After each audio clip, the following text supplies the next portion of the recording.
its massive club, preparing to strike. Seeing this, Jinsung shouted a warning to Hei, who looked up at him as he yelled, "Dodge it!" Instantly, it leaped up swiftly, evading the monster's blow. The monster, seeing this, let out an enraged, deafening roar. Jinsung then summoned his power, launching a direct attack at the monster. "Take this." The monster dodged aside, avoiding part of his attack, but it was completely unscathed. Jinsung said, "I missed." But then he smirked. "That's what you think." Then he shouted, "Hey, attack!" Instantly, the tiger charged forward without hesitation. Hei quickly got behind the monster and landed a powerful blow. He commanded again, "Use sweep attack."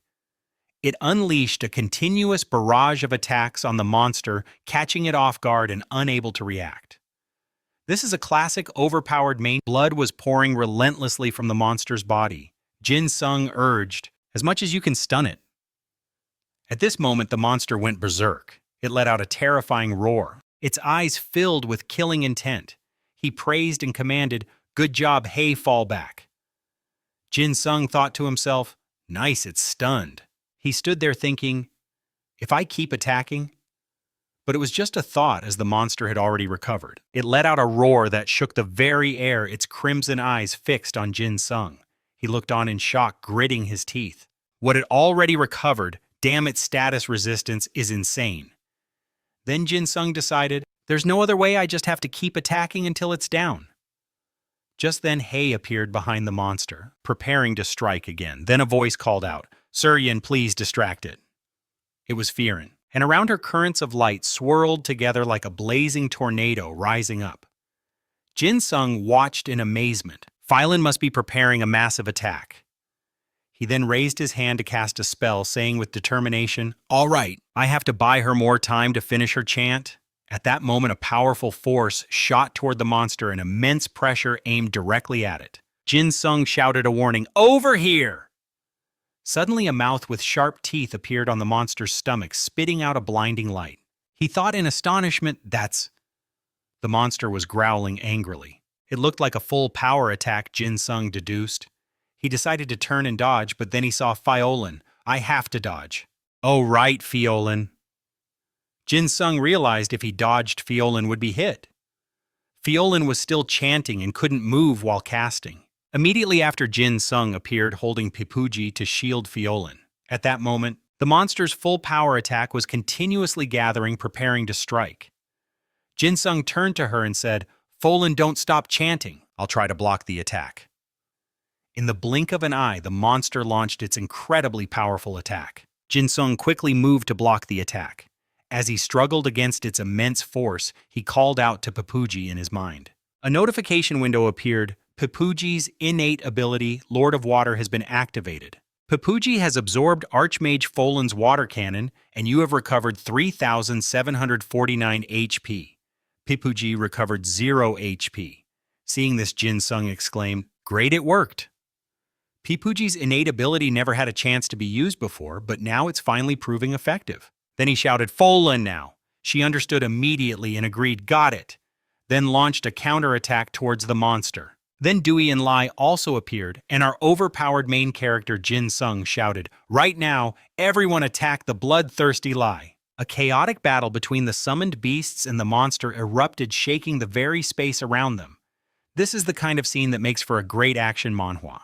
The monster roared incessantly as it was hit by the counterattack. A notification window appeared. The Tomb of the Hero. Jinsung shouted with joy, "Sweet, we took it down!" Notifications popped up one after another. You have conquered the Tomb of the Hero Fiolent with the highest score. You will be registered in the Hall of Fame for the Tomb of the Hero Fiolent Dungeon, rank 1. Until your rank drops, you will receive 3,000 reputation points per day. Back at the academy, a voice called out, "Hey, come over and have some chicken." Jinsung immediately said, "Hold on, this is important. The reporter is about to explain the rules for the territory war." Ju said, "Really?" Looking at the broadcast on the screen, he had to agree it was important. A woman gestured as she introduced herself. "Hello, I'm reporter Lucia from Y-Cross Station. Welcome everyone, I'm reporter H." She continued, "We are currently at the Valiant battlefield. As most of you already know, this is the place where wars between guilds take place. Today, the very first territory war will be held right here. That is why we are present. Lucia brought up an image of the sky-piercing plateau to explain further. The Valiant battlefield is a virtual space within the game. It doesn't actually exist on the map. She continued, when a guild war is initiated, all guild members participating in the match will be teleported to the Valiant battlefield. Even unaffiliated players can become spectators inside the Valiant battlefield as long as they spend some coins. Lucia gestured as she continued to speak. So before we start broadcasting the Korean server battle between the #1 guild Dakuna and the #4 guild OK, let's learn more about the rules of the territory war. This Manhwa recap will... After hearing this, Jo-hoon turned to Jin Sung and said, "Hey, we should listen carefully. Jin Sung, you should take notes." He replied a bit startled. "Right, hold on." A notification appeared. Territory war rules. 1. You must fight to seize the opposing guild's territory. 2. There are 2 types of territory wars. The first is a field battle within the Valiant battlefield, similar to a regular guild war. And the second is a castle siege, where the defending guild must protect their castle, and the attacking guild must capture. The castle siege will take place on the guild's battlefield, as it will feature the respective guild's mansion, so the map will change for each territory war. All territory wars will end when all members of a guild are eliminated, or depending on which side has more surviving members, when the time limit is up, with a 1-hour time limit. For the protection battlefield to win, the protection crystal inside the defending guild's castle must be destroyed. The notification board continued. 3. The attacking guild must win 3 matches on the protection battlefield for the map to change to the Valor battlefield. And if you win the 4th match, you can seize their territory. The defending guild must win 3 matches on either the protection battlefield or the Valor battlefield to protect their territory. 4. Territory wars will take place every 24 hours. They occur once every 24 hours, and the winner of the battle will be enshrined in the protection fortress for 1 week. 5. All territory war matches must have a maximum of 30 people per side. If the scale of the battle increases to the national level, the maximum number of players will increase to 100, and there will be no limit to the number of NPCs that can participate.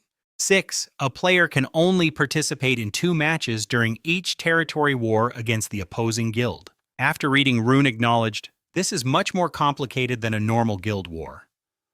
Jin Sung agreed, saying, "Honestly, the consequences are much greater than just losing guild reputation and dropping a few ranks like in a normal guild war. It's probably because territory is involved."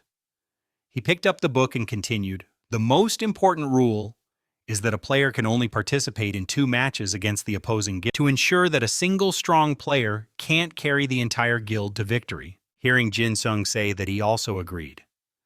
"That's right, it means even if he's strong enough to defeat another guild by himself in a battle he can't win alone." Rune urged, "Eat while you read, it's getting cold." Jin Sung replied, "Okay." He kept looking at the book, which was filled with dense text. Jin Sung thought, come to think of it, in a territory war, the abilities of the guild members are very important, but NPCs are just as crucial. Then he remembered his guards and continued his thought. "The maximum number of NPCs I can register as retainers is 20 because my status is a baron. Besides that, if a retainer NPC dies, they only respawn after 1 week." Jin Sung glanced aside and mused, "Now that I know this, there's no reason to delay registration." Elsewhere, a voice of praise rang out. "Great job, Mr. Lim Long," Selen said. "It seems we conquered this place easily thanks to you." Lim Long replied, "Not at all." She continued, "But why haven't you joined a guild yet? With your skills, Mr. Lim Long, you could join even the top-tier guilds. Aren't you ranked first in the new assassin class category?" He answered casually, "Because I enjoy playing solo." Celine continued, "If you ever think about joining one, how about joining us? We're the Care Guild." Hearing this, Lim Long asked, "The Care Guild? Aren't they one of the top 10 guilds?" She immediately replied, "Yes. Although we're currently ranked 13th, we've been as high as 8th before. What do you think? Would you like to join Mr. Lim Long?" He raised his hand to refuse. "I don't think I want to join any guild just yet." Hearing that, Celine replied, "What a shame." Lim Long continued, "But if I do decide to, I'll let you know first, Ms. Selen." Hearing this, Selen replied excitedly, "Really, that's great. You promise okay, see you later. He thought to himself, it's probably about time I joined a guild. But if I join a guild that's already powerful, I'll just be treated as a disposable pawn. Lim Long considered this, thinking, I don't want that. I need to use my skills to gain enough authority within a guild. He glanced over and wondered, is this the lobby? Fame, huh? He glanced at the player rankings, then touched the screen and said, should I see who got the highest score? Show me the leaderboard. After reading it, Lim Long was a bit puzzled. The Folan dungeon can be conquered in under 30 minutes. He looked at the screen and continued, who are these guys? The Lotus Guild. A whole 3-minute gap between first and second place. Lim Long rested his chin on his hand and added, the Dakuna Guild and the Titan Guild are always fighting for, but I've never even heard of the Lotus Guild before. He then thought of Jin Sung and wondered, but I'm sure I've seen the name Yun somewhere before. Wait a minute. That's the guy I met in the finals of the rookie tournament. Then he looked at the screen again and said, but shouldn't he be level 100? How can he be ranked first? Isn't the player level for Folan around 17 or something? He was a bit confused. Even so, his pride took a hit seeing someone he defeated ranked higher than him. After saying that, Lim Long smirked slightly, then he started walking and said, I can't just sit around like this anymore. Suddenly, Lim Long saw something and froze. Jin Sung had appeared out of nowhere. He smiled, thinking, could you have predicted this? Back in town, Jin Sung was casually strolling down the street in this action manhwa. Suddenly, a voice called out, hey Jin Sung, what brings you here today? The Lord himself is here, what an honor. Seeing Jin Gook, he said, Professor, you're here. Is the breeding facility stable now? He replied, of course it is. Since the Summoners Guild hasn't been established for long, there seem to be a lot of summoners in the area, which means a lot of customers. I thought we wouldn't have any player customers. Jin Sung turned to look and asked, Professor, have any summoner NPCs stopped by? I need to register them as my subordinate NPCs. But they told me they might have already found one from the Summoners Guild. Jin Gook pointed to the side. If you mean that pretty little girl, she's over there. The Wam the girl left with us is over there. In the direction he pointed, Saria and her beast were laughing happily. He followed his gaze and replied, a pretty girl indeed. Thank you, Professor. Professor, I'll see you later. Seeing Jin Sung, Saria said, I wonder if that NPC lady has a quest. Jin Gook thought to himself. That little girl often visits the breeding facility, but she seems like a lovely NPC. Then, as if remembering something, he put a hand on his chin and thought, that's right. Jin Gook remembered Haran had asked him to contact her when Jin Sung arrived. He immediately opened the message screen to text Haran. Haran, Jin Sung just arrived at the breeding facility. On the other end, she quickly replied, oh, is that so? Thank you, Professor. But what is Jin Sung doing there, Professor? Jin Gook replied, he's talking to a pretty little girl over there. Then suddenly the screen disappeared. It shattered into pieces, which startled him. Jin Gook thought, I think I've made a mistake. He put his hand up and pulled at his eye. He told himself, well, I'm sure it'll all work out. Not my problem. The scene changes back to the town for this manhwa recap. Jin Sung stood looking at Saria thinking, first I need to check what kind of NPC she is. A screen with her information immediately appeared. After reading it, our overpowered main character exclaimed in his thoughts, this is perfect. I won't find a better NPC than this. Then Jin Sung slowly approached and spoke. Hello, Saria. We've met once before, haven't we? She replied. My apologies, my lord. I didn't realize you were here. Jin Sung raised his hand and continued. It's all right, no problem at all. Actually, I've come to see you about something. Hearing this, Saria was a bit startled. He rubbed the back of his neck and smiled lightly. Yes, just for a moment. Jin Sung smirked to himself, thinking he could register her as a subordinate NPC by giving her his seal of authorization. Then Jin Sung took out the shield necklace and said, will you accept this? I hope you can help me move forward. Seeing this, she replied a bit shyly, you want me to help you, my lord? A notification window appeared. You have offered apprentice summoner Saria the chance to become your subordinate. Still in disbelief, Saria asked again, you think I can be of help to you? Hearing this, Lord Jin Sung smiled and said, of course. That's why I'm making you this offer. At this moment, her eyes sparkled, filled with happiness. Then Saria agreed. I would be delighted to accept. She picked up the shield and looked at it. Notifications began to appear continuously. You have accepted Apprentice Summoner Saria as your subordinate. The current number of subordinates for player Yan is 1 out of 20. Subordinate Saria's talent grade is Heroic. Rare grade class skills. If you expel your subordinate Saria, you will lose 17,000 reputation points. If your reputation drops to 0, you will be considered infamous. Seeing this, Jin Sung thought, Saria's talent grade is Heroic. That's amazing. He turned to her and added, I'll be counting on you, Saria, she replied cheerfully. You as well, my lord. Then Jin Sung bid farewell to Saria. Well, I'm off. Call me anytime. Oh, right, in the meantime, please continue to level up. He raised his hand in a slightly awkward wave.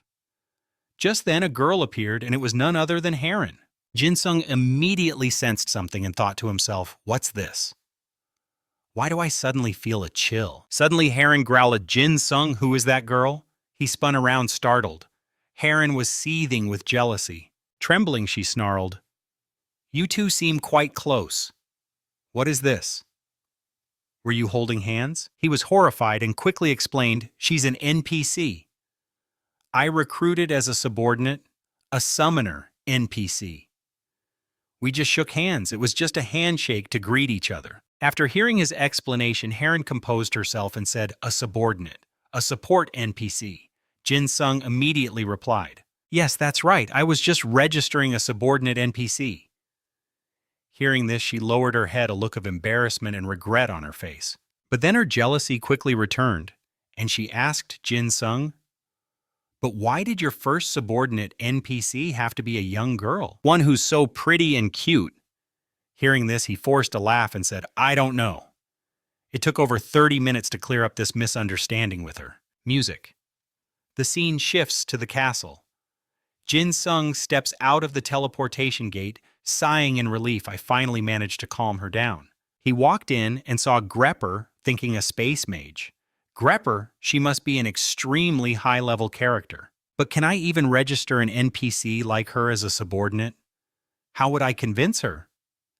Then he called out to her, and she turned around with a smile. Yen, you've arrived. Jin Sung thought to himself again.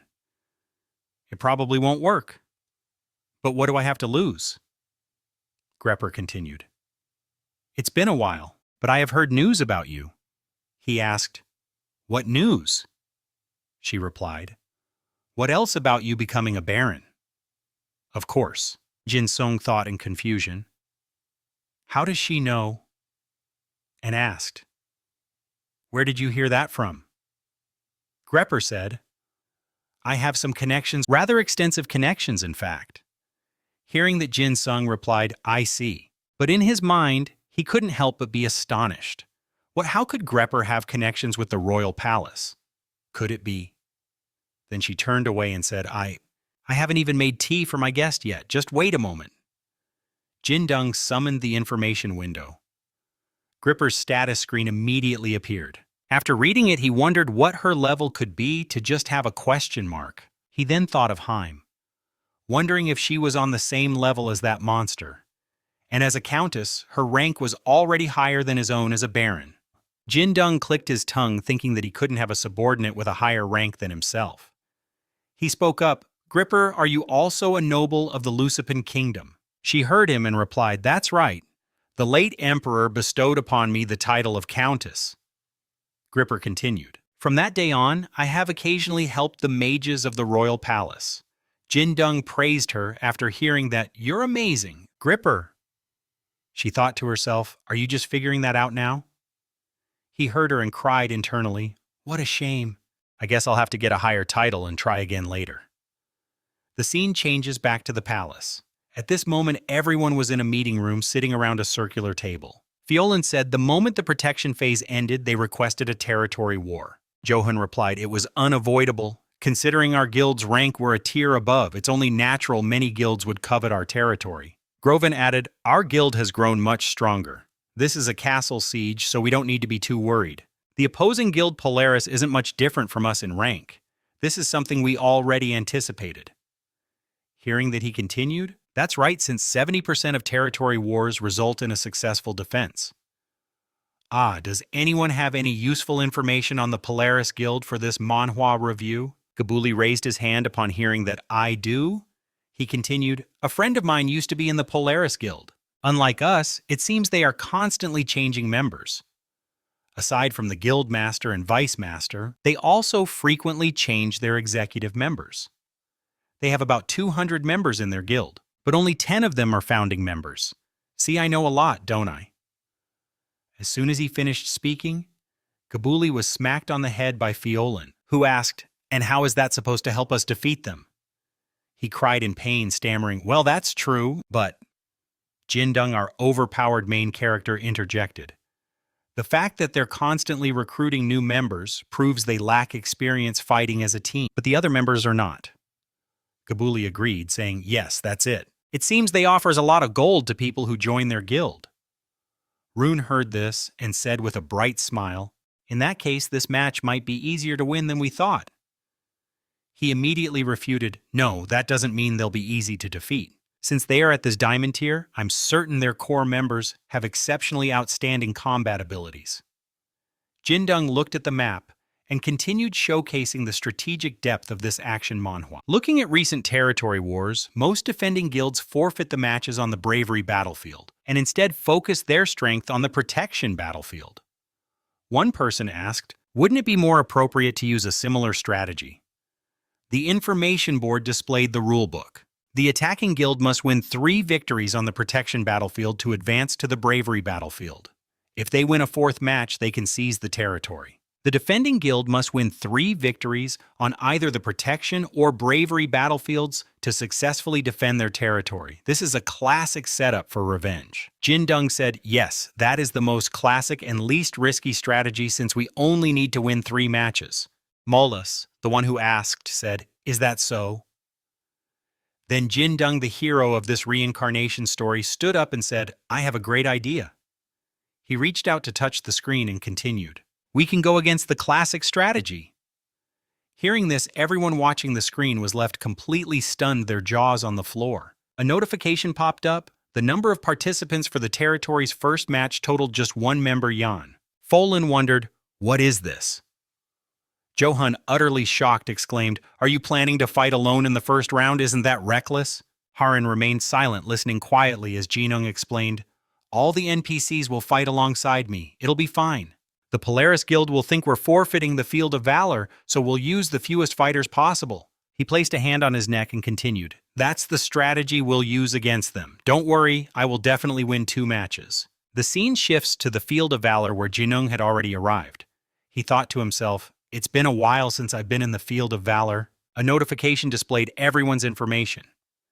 Saria level 110, a summoner of heroes. Seus level 109, a unique grade wizard. Tinus level 114, a common grade priest. Lotan level 119, a rare grade soldier.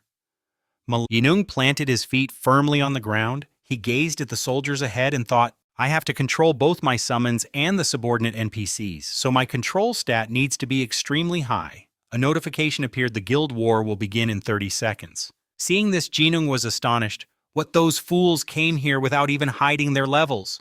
He continued to observe, thinking. From the levels I've seen so far, no one is over level 100. The highest is around 95. There must be some strong members among those hiding their stats.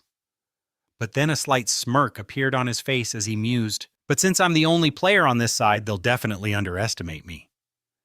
This overpowered main character was ready for some revenge. Meanwhile, Ruki said, see, Mol, I told you. See, Millen replied, yeah, I can't believe the Lotus Guild would so blatantly forfeit the Field of Valor. He smirked and said, I'm itching to rush over there right now. She immediately cut in, the final blow is mine. Don't even think about stealing it. Fiolin turned to Yohun and said, looks like the average level in the Polaris Guild is around 90. Johan replied, probably, judging by their gear, most of it is low level even for the ones hiding their stats. But there are more of them than we anticipated. I'm not sure if Yan can handle them all by himself. He then thought with complete confidence, I believe in you, Jinung. A notification. The battle will begin in 5 seconds. The countdown started. Jinung closed his eyes, thinking I'll just treat this like I'm farming mobs. The system announced, "Begin." Instantly, he was standing on a magic circle. Jinung began to channel his power, shouting, "El Rey!" Then thrust his hand forward and yelled, "Jay!" instantly summoning his beasts. This is a classic action manhwa moment. All of them appeared growling ferociously, but instead of excitement from his guildmates, Folin wondered, why didn't Yan summon Dookie? Jo-hoon agreed, yeah, Dookie is his best tank. Jinung just let out a smirk. Then he turned and yelled, "Got it! Just follow my orders!" The guards replied in unison, "Yes, my lord." He then turned back to his forces and commanded, "Let's go." A shocked enemy exclaimed, "What, that guy is a summoner?" A summoner. Jinung's eyes now gleamed with resolve. In an instant, all the enemy soldiers charged toward him like a swarm of ants. Loud shouts echoed, "Take down that summoner!" Jinung simply raised his hand.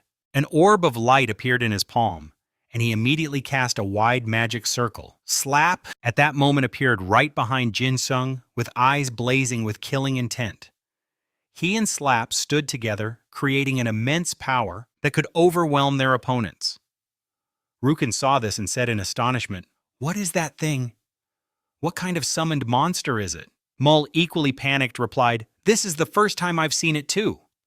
At that moment, Jin-sung had summoned all of his monsters. He stretched out his hand and let out a heaven-shaking authoritative cry, "Roar of the Armored King!" Hearing the command, it raised its hand and threw an incredibly powerful punch, its imposing presence overwhelming the enemy. Abyss hole, then a deep hole appeared on its palm, emitting swirling waves that erupted outwards. That hole then shot up high into the air. Purple tendrils coiled around the hole, creating gigantic vortexes that sucked in the surrounding air in the blink of an eye, as if it wanted to annihilate everything in its path. Below, people screamed, "What is this?" "My body feels so heavy." Rukin and Milan watched the scene in utter astonishment, their jaws dropping in disbelief. He exclaimed, "Damn it, what is this slowing effect?" Seizing the opportunity while Slap was on the offensive, all the monsters and Jin-sung charged forward, preparing to attack. His expression remained unchanged as he shouted, "Now all-out attack!" Jin-sung then yelled, "Ray!" instantly receiving the order. Breath Ray opened its maw, unleashing powerful flames, creating vortexes that seemed to want to incinerate everything.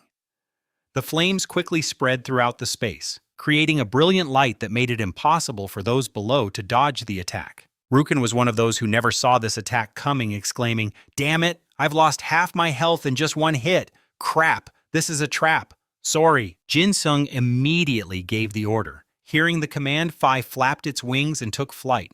Its powerful wing beats created winds as strong as a hurricane. A notification appeared, "Crush. The summoned beast's innate ability, Crush, has been activated." In an instant, everyone below was hit by Phi's attack. Screams erupted, "Help me! This is unbelievable!" Watching the battle before him, he couldn't help but panic and wonder, what's going on? What are these monsters? They didn't tell us anything about this. Then Jin-sung commanded loudly again, "Fall back! Ranged attackers, focus on the ice golem first. We'll hold them off." In the midst of the chaotic battle, Slap continued to charge and attack like a storm, terrifying Rukin. Slap was now under attack with blazing flames and purple beams of light relentlessly striking its body. But it simply raised its hands to block them all, shattering those powers into pieces. Jin-sung watched from the side, thinking to himself, "Damn, the older the ginger, the spicier it gets. Slap has lost half its health, but its defense is still amazing." His eyes sharpened as he continued his thought. I knew this would happen.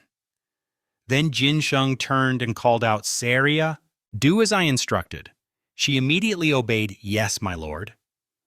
Right after Saria stepped forward and created 2 magic circles, a notification appeared. Subordinate Saria has used Summon Heal to restore 60% of the summoned beast Slap's health. Instantly, Slap's entire body was enveloped in a healing light. On the other side, Rukin watched while dodging attacks, unable to believe his eyes, exclaiming, "No way! We worked so hard to whittle down its health and they just healed it all back." Milan, exhausted, screamed, "I can't take it anymore." Jin-sung, watching Rukin from the side, was startled and thought, Is that He reached out to summon his divine staff and said, "What? Why is that idiot here?" Then he raised the staff and launched an attack. He declared powerfully, "Consider this a welcome present." A sphere of light blasted from the staff like a raging storm, illuminating the entire space. Rukin turned around and panicked as he saw the sphere of power rushing towards him. Before he could even react, the sphere struck him head-on, causing an earth-shattering explosion. His body was launched high into the air along with chunks of earth and rock. He screamed in agony as blood sprayed from his body like a fountain. A notification appeared. Your magic sphere landed a direct hit, dealing 7,720 damage to Lucan. Afterward, Lucan's entire body disintegrated and notifications appeared one after. You have successfully restored 5 spirit spells by landing a hit. You have successfully eliminated the player Lucan. You have received a 3.7% contribution to the battle. Jinung watched the scene of carnage and casually remarked, "Why do I keep running into that moron? It's so annoying." Suddenly, a powerful wave of purple light surged towards him. Jinsung frowned and asked, "What is this?" The streams of purple light now swirled around his body like whirlwinds. Jinsung realized and said, "This isn't an attack. What is it then?" On the other side, Phi was relentlessly soaring and unleashing incredibly powerful attacks. The purple light continued to spread, almost enveloping the entire space in a blinding glow. It mingled with the raging flames flaring up intensely, which made Jinsung say in surprise, "I've never seen anything like this before." But he quickly brushed it aside as it didn't seem to affect the battle. It wasn't important. But then he raised his hand and shouted an order, "Spread out from left to right."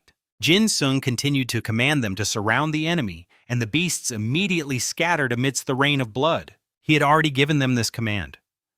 Watching the flames incinerate everything, people were dropping like flies. Jinsung thought to himself, "This battle might end sooner than I thought." He glanced over, saw Millen also struggling to resist, and mused, "Oh, that other idiot is here too." Immediately after, he yelled, "Phi, music." Hearing the command, Phi turned around, crying out as if awaiting orders. Jinsung directed its attention towards Millen and said, "Over there you see her, don't you?" Upon hearing this, its eyes flashed, as if in agreement, and it let out a cry. He then gave the command, "Eliminate her." Having received its orders, without a moment's hesitation, Phi flapped its wings powerfully and charged. Millen, who was busy fighting, suddenly sensed a powerful force heading her way. She screamed in alarm, "What now?" A moment later, she stretched out her hand and shouted, "Arrow Storm." A violent gale erupted from her. Phi was unable to react in time and was hit by the powerful gust of wind. Seeing this, Jinsung yelled, "Phi!" A notification immediately appeared. The summoned beast Phi has taken wind attribute damage, but it immediately recovered. The notification displayed innate ability, Guardian of the Wind, has been activated. Phi's attacks are now 30% more effective for the next 3 minutes. The immense power immediately surged towards Millen, causing her to cry out in shock, "Damn it!" The crowd's cheers erupted. The #1 summoner is truly on another level. He's incredible. This summoner is truly overpowered. On the battlefield, the raging flames and relentless attacks burned everything to the ground. A notification appeared, "All members of the Polaris Guild have been eliminated. You have contributed 100% to the battle." This battle. For your participation, you have received 63,500 reputation points. In the first battle of the Valiant Battlefield, the Lotus Guild defeated the Polaris Guild. A quiet night fell the stars, twinkling beautifully in the sky. Back in town, night had completely fallen. Everyone was gathered around a round table where an excited Gabuli began to praise him. "Hey brother Jan, you're incredible, you won it all by yourself." Cloven also chimed in. "Seriously, I didn't have high hopes, but you basically just toyed with them." Hearing this, Jinsung smiled and replied, "What did I tell you? I told you to just trust me." Gabuli scratched the back of his head and answered, "Well, I did trust you." Then he turned and continued. But you know what? Jinsung turned back and asked what Fiolan and Johun also turned to look. Gabuli smirked and said, "We only lost 5 teams in the entire battle. We barely suffered any losses at all." "Really?" Cloven raised his hand and said, "Jan carried us through the first match. We have a guaranteed victory in our hands, so I'm so relieved." "That's right, just like Jan said. You also think we can win the second match, right?" He replied, yes, since they had to deploy all their forces in the first match, they won't be able to recover their strength quickly. The second match will also be an easy win. Hearing this, Jin Sung's expression darkened as he said, no. After hearing that, everyone turned to look at him in silence. Fiolin asked quizzically, what do you mean? Jin Sung placed his hand on the table and said, just as I said the second match. He stood up, his voice turning serious, and continued, it won't be as easy to win as the first one. Jin Sung looked up and said, they saw me fight alone that time. He recalled the moment before the battle. I was all by myself, so they let their guard down and underestimated me greatly, which is why we won so easily. But I'm sure that from this round on they'll adopt a more cautious battle plan. Heron asked with some concern, does that mean you might lose this round? Jin Sung immediately replied, of course not. Her face couldn't hide her worry as she asked again. Then what is it? Jin Sung's eyes now gleamed with immense determination and resolve as he answered, this time I will utterly crush them. He continued, this victory just won't be easy, but that doesn't mean I can't win. Back at the university, sunlight shone brightly down the hallway. Johan was walking when he ran into a somewhat tired-looking Jin Sung. He stretched his arms and yawned widely, saying, I thought I was going to fall asleep in class. Seeing this, Johan chuckled and replied, it's a surprise to see you actually paying attention in a lecture for once. Jin Sung waved his hand and continued, well, Professor Jin Gook said that if I keep sleeping in class, he'll fail me in the classes he usually lets me skip. So he's well aware that we're crazy busy with the territory war. Johan laughed at that. Of course there's a good reason. He let out a long sigh and replied, you're right about that. Then he turned serious and asked, but Jin Sung, are you sure we can just give up the territory war after the third match tomorrow? Jin Sung calmly replied, yes, just let them win. In the end, it will only benefit us. He continued, if an opposing guild uses up all their manpower and resources in the early matches, they'll have nothing left by the third match and will win. Hearing that, Johan readily agreed. Yeah, that sounds like a great strategy. Jin Sung thought to himself, I wish I could participate in that territory war match. More of this, but they only allow each player to fight 2 matches. He recalled the divine egg and thought to himself, I didn't expect the hatching rate of the Kusen egg to increase by winning territory battles. It's already up 5% after just 2 matches. Then he remembered the purple light during the fight, figuring that must be the energy increasing the hatching rate. Recalling the chaotic battle as it ended, he thought, thanks to that I only have 11% left to go. Once this territory battle is over, I should suggest we go conquer the nearby low-level bases. He turned to the guy holding a water bottle, who thought he wanted a drink, and asked, what, you want some too? Jin Sung held up his hand and smiled. Actually, I wanted to ask about something else. No thanks. Rohun asked while opening the bottle. What is it? I'm so thirsty. The boy got a little shy, his face turning red as he asked, I think you once said you have dating experience, right? Hearing that Hun spat out the mouthful of water he hadn't swallowed yet, he wiped his mouth and asked, so? Jin Sung shyly looked away and continued asking, you said you had a girlfriend in high school, right? Why are you so surprised? Sweat was already beading on Rohun's face as he stammered, well, about that, yes. The boy raised his hand and continued, so you've had a romance before, haven't you? Jin Sung said. What I wanted to ask you is... Then thinking of Haran, Jin Sung asked nervously, do you think Haran is interested in me? Rohun laughed at the question. You really are like someone fresh out of the shell. So innocent. Jin Sung explained, she gave me food right. She even fed me things like risotto. After hearing that, he was a little bewildered, thinking, oh my god, I knew he'd never had a girlfriend, but is he always this dense? Then he remembered the day they exchanged rings and thought further, you can tell just by how much Heron wants to get close to him. He finished his thought, let out a long sigh, and turned to say, I think there's a good chance. At those words, Jin Sung's eyes lit up. He raised both hands, his face flushing as he thought, really? Rohun had to cover his mouth to keep from laughing, thinking such pure innocence. A joyful voice echoed through the area. Yes, I've finally found love in my life. Then he thought, Heron, good luck. I have no idea why you like this idiot. The scene shifts to the Pipuji Breeding Center, which was now showing a sinister expression, or rather one of pure excitement, in front of a plate of meat. Haran sat down beside it and asked, "Pipuji want some more?" Hearing that Pipuji held out its plate, which still had one meatball on it, and chirped as if to answer, "Yes." Seeing this, Haran reminded it, "Eat up quickly before he gets here." Startled, it immediately spat out the meatball. Pipuji immediately covered its face with both paws and sobbed.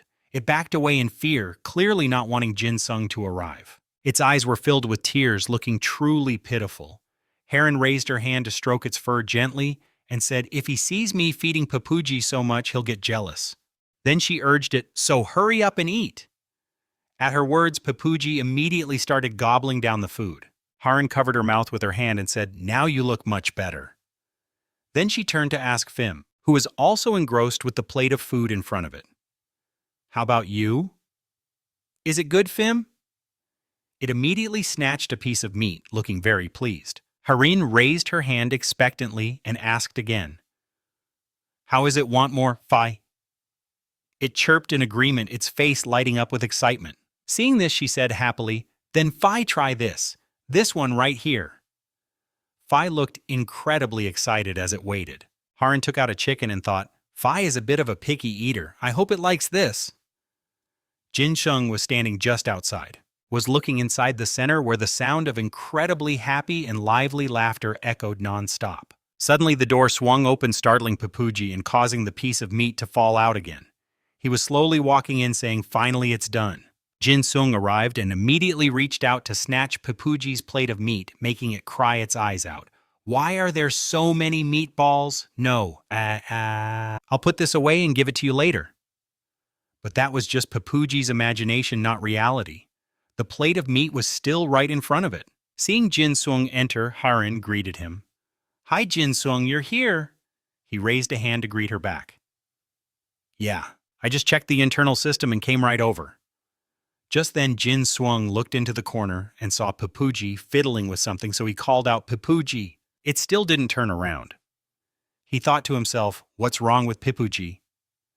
Jinsung asked again, "You're not going to answer me, Pipuji." Then he approached from behind, his eyes filled with killing intent. It sensed him and began to tremble violently, its mouth still chewing greedily. Jinsung asked in a menacing tone, "Hey Pipuji, are you enjoying your delicious lunch?" Frightened, Pipuji tried to retract its head, its body trembling uncontrollably, but suddenly its head wouldn't go in, which surprised and terrified it even more. Its cheeks. Seeing this, he picked Pipuji up with a sinister smile. "What are you doing?"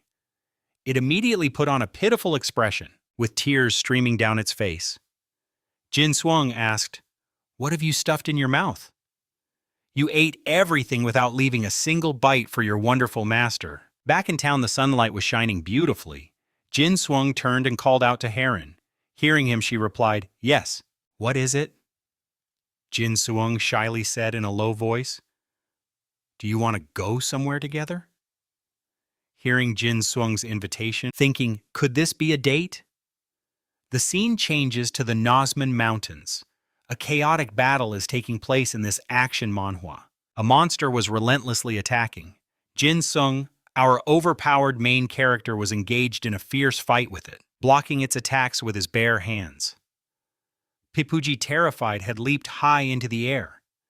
His eyes were filled with determination. Then he unleashed a critical strike towards it, sending the monster flying backward. The monster immediately disintegrated due to the immense power of the attack. At this moment, Haran's eyes were filled with satisfaction and her mouth seemed to be chewing on something greedily. Jinsung said, "Let's go hunting in Polis Plateau today instead of the Nazman Mountains." Upon hearing this, Haran thought, "I thought this was supposed to be a date." He gave her a thumbs up and continued, "The level of the mobs there is quite high, but I'm more than strong enough to protect you." Hearing this, she couldn't hide her excitement and thought, "He's going to protect me. I feel a little moved." Then Haran turned to him and stammered, which confused Jinsung. She glanced at Pipuji and asked, "Jinsung, is it okay to let Pipuji roam free like that? Isn't it dangerous?" He replied, "No, it's not dangerous at all. Even if it gets beaten to a pulp by those monsters all day, it won't even lose half of its health." Haran seemed unsure. She asked again, "How is that possible?" Hearing that Jin Swung replied, its stats are fully geared for defense. It would be difficult to deal even 10 points of damage to it with normal attacks. She exclaimed, Puji is amazing, so amazing. He looked at it and reminded it, Puji. If you spot any monsters while you're out playing, just run and hide like you always do. Got it? On the side, Heron covered her mouth, looked at Jin Swung and said, Jin Swung, I have something I want to ask you. Why do you never give Papuji enough meatballs? She recalled the image of him snatching away Papuji's plate of meat. She asked again, Is there a special reason? Hearing this, he stammered, Well, about that. Heron said curiously, What do you mean? Tell me quickly, or is it that... Her eyes darkened as she continued, Is it because you just want to bully Papuji? Hearing that Jinung immediately waved his hands in denial, Of course not. You know how much I love Papuji. How could I do that? He continued, Actually, it's because I couldn't get that many meatballs from you at first, so I wanted to save them. Then he looked at Papuji and said, But when I started giving it meatballs, it started gaining weight. It got really heavy. Jinung continued, So carrying it on my back is quite difficult. After hearing this, Haran could only give a wry smile without saying anything more. After listening, she said sympathetically, I see. If that's the reason, then it can't be helped. Papuji, you have to hang in there. After saying that, she thought its previous owner was terrible, a hunting addict, and our poor Papuji couldn't even eat meatballs to its heart's content. Suddenly, Jinung seemed to have discovered something and said, What's going on? I think Papuji just stumbled upon some monsters or discovered something we should get there quickly. He urged, Then let's go quickly. After that, Jinung immediately summoned Phi. It instantly appeared above them. Then Jinung reached out his hand. Phi asked, Heron, are you coming too? Heron said, Am I going to ride, Phi? She raised her hand and asked, Won't it be too heavy with 2 people? He replied, It says it's fine. Then they both got on Phi's back. Haran smiled and thought, That's great then. Jinung urged, Let's go. Phi immediately spread its wings and flew up, its feathers fluttering down towards Papuji below due to the force. Phi flew with Jinung and Haran over the ice mountains, returning to the palace. A notification appeared, the Lotus Guild has won the war. Johan, extremely delighted, said, Excellent. Folan turned and said, Look, we have 1 more week until our next territory war. Because the week before a territory war is a base protection period. He raised his hand, smiled lightly and said, We will have level 3 troops and the defense system will be completed by then, so we can defend ourselves against even a stronger guild for a week. But I'm a bit embarrassed because I feel like we won without having to do anything. Johan continued, I feel the same way, you know? Almost every plan was devised by Jan, and we just followed the tactics he laid out for us. Anyway, thanks to him, a map appeared and he added, and Jan even suggested we keep advancing and attack other guilds to take their territories. She asked, startled, What? Fiolan said in amazement, But do we have enough resources to do that? She raised her hand to look at the screen, her eyebrows furrowed in speculation. And all of our key members will be away during these attacks. Other guilds will come and attack us then. That hasn't been decided for sure yet. And you might think it's dangerous, but I believe Jan has already thought of a plan. Don't you think so? Hearing that Johan chuckled, waved his hand dismissively and said, Anyway, we should be more diligent with our hunting now. Yen will catch up to us soon. Hasn't he already caught up to you? Ha. He pointed at the screen and added, I'm 1 level above him. I guess so. After saying that, Johan furrowed his brows and thought, That fool Jan, he... Playing games all night long, Fiolan suddenly turned back and asked, Really? Meanwhile, our main character's eyes seemed to be calculating something. We now see him and Heron standing in front of a cave in the freezing snow. Jin Sung said Papuji found a strange cave.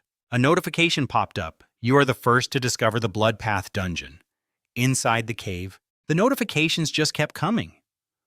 All experience points gained will be doubled for the next 5 days. The drop rate for items will also be doubled for the next 5 days. Jinung tapped the screen to read and couldn't help but smile. Perfect, what a stroke of luck. It seems players can discover dungeons by letting their pets wander around. Then he turned to ask her, Heron, what's your call? Should we start the dungeon right now? She cheerfully replied, Yes, Jinung will protect me, right? Then I'll go in. Jinung looked over at Haran and answered, Of course I'll protect you. The two of them headed into the cave, spotting Papuji nearby, busy with something. He urged it on. All right, let's head in. Following his command, Lai instantly materialized next to them. Papuji saw this and gave Lai a cute, challenging glance. Suddenly, an explosion went off, sending ice shattering in all directions. A monster with razor-sharp teeth and glowing red eyes full of killing intent appeared. It opened its maw and let out a ferocious roar, ready to strike.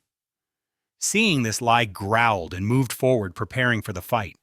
The monster lunged with incredible force, causing a terrifying earthquake with every step it took. Huge chunks of ice were sent flying towards Lai. But Lai was no slouch either, digging its sharp claws into the icy floor and unleashing powerful whirlwind-like shockwaves. The monster and the beast charged at each other, starting a chaotic brawl. Lai moved like a flash of lightning, leaping forward, and unleashed a flurry of claw attacks on the monster. The creature couldn't react in time and cried out in agony under Lai's relentless assault. Meanwhile, Heron commented, This tunnel seems pretty long. We've walked so far, but I still can't see the end. In this Manhwa recap, Jinung agreed, You're right. It looks like we can't ascend to another floor or anything like that. So our only option is to keep moving forward. She glanced at him and said, Yeah, I just wanted a change of scenery. Maybe somewhere a bit brighter? Hearing this, our overpowered main character replied, Why are they only showing up in small groups? I wish more monsters would spawn. He looked over at Heron and added, I need to hunt as many as I can while we have the double experience buff. This is too easy, you can level up very quickly. So why the long face? Hearing this, Heron thought to herself, How can he say this hunt is too easy? These monsters are all over level 120. The two of them then continued their trek across the frigid ice. Suddenly, ferocious growls echoed from up ahead. In front of them, countless pairs of glowing red eyes were fixed on their position. Hearing that Jinung was startled, thinking, That sound? I've never heard it before. Then a realization dawned on him. He thought, Wait a minute, it sounds familiar. Just then a pair of sharp-clawed paws stepped into view. They were ice wolves. They moved as a pack, their eyes fierce and filled with murderous intent. Jinung was completely stunned, gritting his teeth. Wolves with glowing red, murderous eyes appeared. They were blood wolves. Jinung saw the wolves and exclaimed in utter shock, No way! He then thought they look exactly like Lai, because this one's appearance is identical to Lai's. It also has a blood-colored mane on its neck. Looking at it, a sense of worry crept in, hoping they weren't long-lost brothers or something like that. Seeing this, Heron couldn't hide her anxiety and said, Blood mane wolves. Lai's species can be found on the battlefield too. Seeing the situation, he turned to warn her. Heron, we need to be more careful this time. You should step back a bit. They're all around level 125 and a rare grade. She immediately complied. Then, a cunning, calculating smile spread across Jinung's face as he thought, Right now there are 7 of them, but there's always a chance more will appear during the fight. Now streams of power began to swirl around his body. Jinung stood tall, getting into his stance, and said with immense confidence, Here they come? On the other side, the wolves were charging forward relentlessly like a storm. They let out powerful, battle-hungry growls. On his side, he yelled, Slap, go!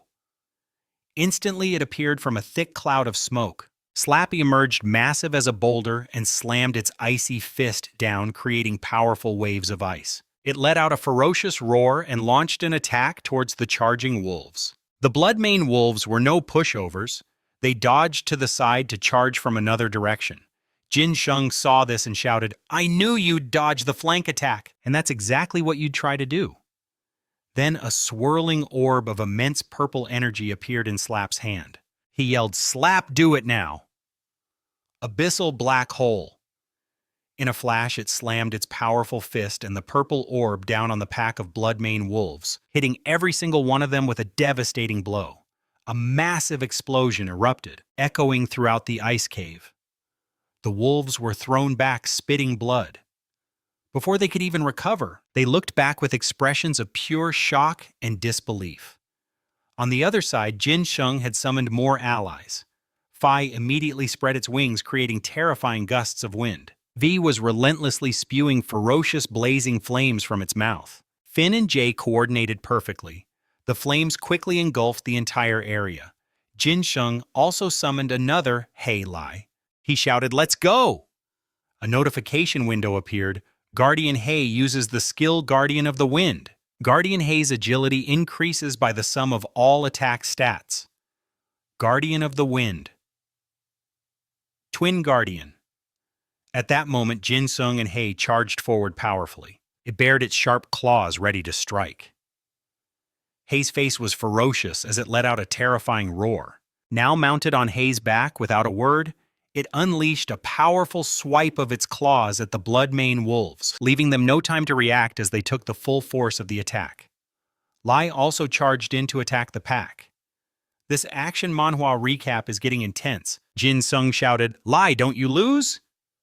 Then he let out a powerful cry, "Ha!" A crystal orb materialized in Jinung's hand, illuminating the area as he charged forward. He raised the orb high, and suddenly appeared terrifying bolts of lightning. Instantly, Jinung leaped off Hei's back and hurled the orb towards the Bloodmane wolves. "Take this." Hei then opened its jaws wide, revealing its razor-sharp teeth. In a flash, it sank its teeth powerfully into the back of a Bloodmane wolf. Hei attacked relentlessly, striking the wolves and sending them tumbling like dominoes. This manhwa review shows a true overpowered main character in his element, Jinung. Seeing this, he smirked confidently. Hei attacked one wolf after another, and they were all hit by its powerful strikes. But strangely, they were completely unharmed. After each attack, they would just get back on their feet, still full of killing intent, which made Jinung wonder. We've attacked them this much, but not a single one has died. He looked at the Bloodfur wolves and sighed, a little worried. Damn, their level is really something else. Then, very quickly, Jinung's confidence returned.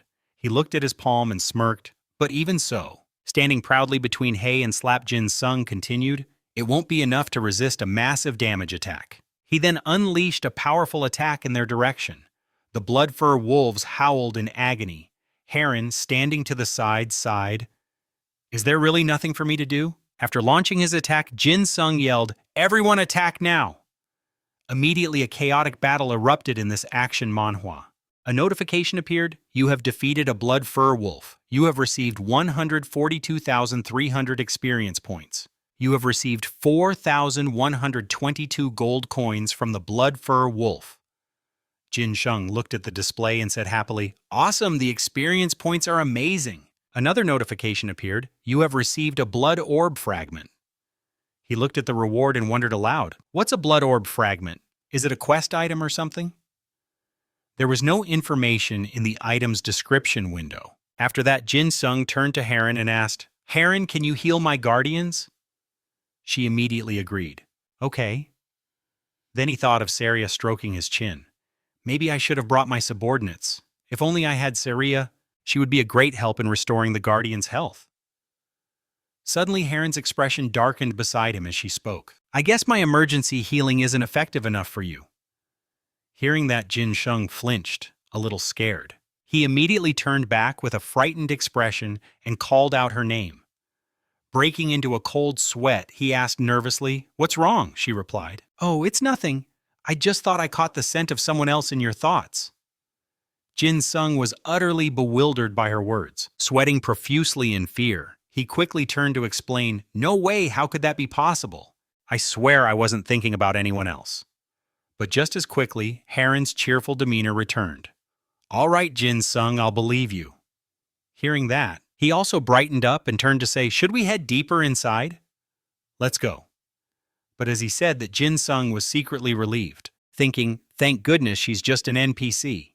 By now, the two had ventured deeper into the freezing ice cave, when he noticed something and wondered, "What's this?" The path before them was now blocked by a massive wall of ice. "The path is blocked," Jinung stated. Heron turned to him looking a little worried. "What should we do now? Should we turn back?" He looked towards the ice wall and replied, "I don't think this is supposed to be a dead end." Hearing this, she covered her mouth in confusion. Then this overpowered main character turned to Fi and commanded, "Fi, try using your skill to shatter that thing." Hearing the command, Phi immediately dashed forward, letting out a cry as it got into position. Phi spread its wings, generating incredibly powerful gales of wind, then slammed them down, creating a massive glowing sphere of energy that exploded outward. The hard layers of ice on the surface shattered and flew everywhere. However, the main ice wall didn't break. Instead, it emitted an incredibly blinding light towards Jinung. Suddenly, a large door materialized with a wolf's head sculpted in the center, where the two doors met, serving as a lock. Seeing this, he shouted, "What are you doing? Oh wait, wrong person!" Both Heron and Jinung looked up at the door in utter surprise. She turned to him curiously and asked, "What is this wolf statue?" Jinung, also unsure, replied. "I'm not sure, it looks a bit like a religious shrine." He placed a hand on his chin, pondering, "What is this? We've already solved the planet's secret, so shouldn't the stone wall have opened?" A notification window appeared. "The blood orb item can be used. Do you wish to proceed?" Seeing this, Jinung realized something and said, "The blood orb. It seems the fragments combined into this a while ago." Then he summoned the blood orb into his hand and said, "All right, let's use it." A notification appeared. "You have used the blood orb item." Immediately after, the eyes of the wolf on the door lit up. Then a notification appeared. "The blood orb has been restored to 100%. The seal of the blood gate has been broken."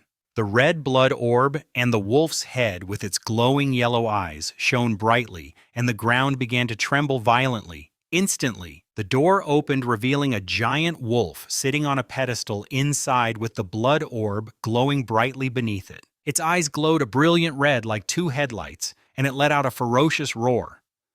The giant wolf had now fully appeared. It remained motionless, sitting inside and looking towards the two of them. Heron, being the curious one, turned to ask Jinung, "Should we go inside and take a look?" But right after that, he shouted in alarm, "Heron, get back, there's something in there." Suddenly, a terrifying red light flashed from within, brilliantly illuminating the entire space. The light flashed out, casting its glare upon the two of them. Blinded, they quickly raised their hands to shield their eyes, and within that light, an enormous figure emerged. Jinung was utterly shocked, thinking to himself, "It's a werewolf." His face was filled with genuine fear as he thought, "Is it a monster, boss?" The giant wolf appeared. With streams of powerful light radiating from its body, he saw it and continued to think, "Bloodthirsty Fenri hero, grade level 128. Is this for real? And why is it so huge?" After it fully materialized, the wolf let out a ferocious growl. It stood up straight and spread its arms as if preparing to attack. Seeing this, Jinung could only utter, "Here it comes." Without another word, he stretched out his hand and summoned Slap Go. In a flash, Slap appeared. It raised its hand, creating a fist of gale force power. The wolf's giant paw opened up, swooping down as if to scoop everything up. Not to be outdone, Slap also charged forward, swinging its fist to attack the wolf. But this boss was truly too powerful for this action manhwa. It opened its massive maw, revealing incredibly sharp teeth, as if it wanted to devour everything. Jinung saw this and shouted, "No!" In an instant, the wolf swung its sharp claws, striking Slap directly in the face. Unable to react in time, it took the full force of the blow and blood sprayed from its mouth. He cried out in horror, "Slap!" A notification window appeared. Guardian Slap has received a critical hit from Bloodthirsty Fenri. The Guardian's health has decreased by 12,740. Jinung watched the scene, genuinely terrified, and thought, a critical hit. Over 10,000 damage in a single strike. Jinung shouted, "Slap Labyrinth Abyss!" Instantly, Slap recovered, clenched its hand into a fist, preparing to attack. Streams of tempestuous purple energy appeared, forming a deep abyss. A dark shadow instantly appeared beside the wolf. Streams of power now enveloped the wolf's body. Then Jinung shouted, "Attack now!" Hearing this, Lai shot forward quick as a flash and launched an attack on the wolf monster. A notification window appeared. Guardian Spirit Lai has landed a critical hit on the Bloodthirsty Fenrir. The health bar of the Bloodthirsty Fenrir dropped by 5,876. Jinung's eyes were filled with determination. Even with Lai's attack, the damage was less than 6,000. It's not even a defensive monster, but its level is terrifyingly high. As he was thinking, he noticed something and gritted his teeth in surprise. On the other side, the wolf monster was gathering streams of power, preparing to attack Lai. Jin Sung yelled, "Lai!" Before Lai could even react, the wolf lunged forward, extending its two legs with their sharp claws. Its eyes filled with rage and killing intent pounced on Lai. It looked incredibly ferocious now. Its eyes glowed a brilliant red. Its black claws looked like those of a wicked witch. A horrifying attack landed on Lai. The powerful blow sent blood from Lai's body splattering all around. A notification window immediately appeared. Guardian Spirit Lai has been attacked by the bloodthirsty Fenrir. The health of Guardian Spirit Lai decreased by 9,760. The health of Guardian Spirit Lai is now down to 85,598. Seeing this, his eyes filled with worry, thinking, is Lai about to die? If that had been a critical hit, he would have been finished for sure. He then shouted, "Lai, cancel summon!" Jin Sung turned to call Ray with a furious voice. "How dare you hit my Lai Ray Vin!" Instantly, both of them appeared. They continuously unleashed their attack skills towards the wolf monster. Vin spewed flames that incinerated everything.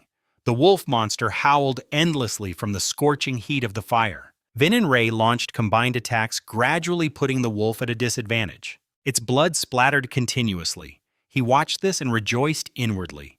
Good, its health bar has dropped a lot. For a monster boss, its health isn't that high. But he was quickly surprised again. What is this? Suddenly, the wolf monster raised its sharp claws once more, preparing to attack. Seeing this, Jin Sung grew worried and sensed the danger. It swung its claws to counter Ray's attack, catching Ray off guard and forcing him to take the full brunt of that horrifying blow as blood gushed out. Ray Guardian Spirit Ray has been hit by a critical strike from the bloodthirsty Fenrir. The health of Guardian Spirit Ray has decreased by 12,740.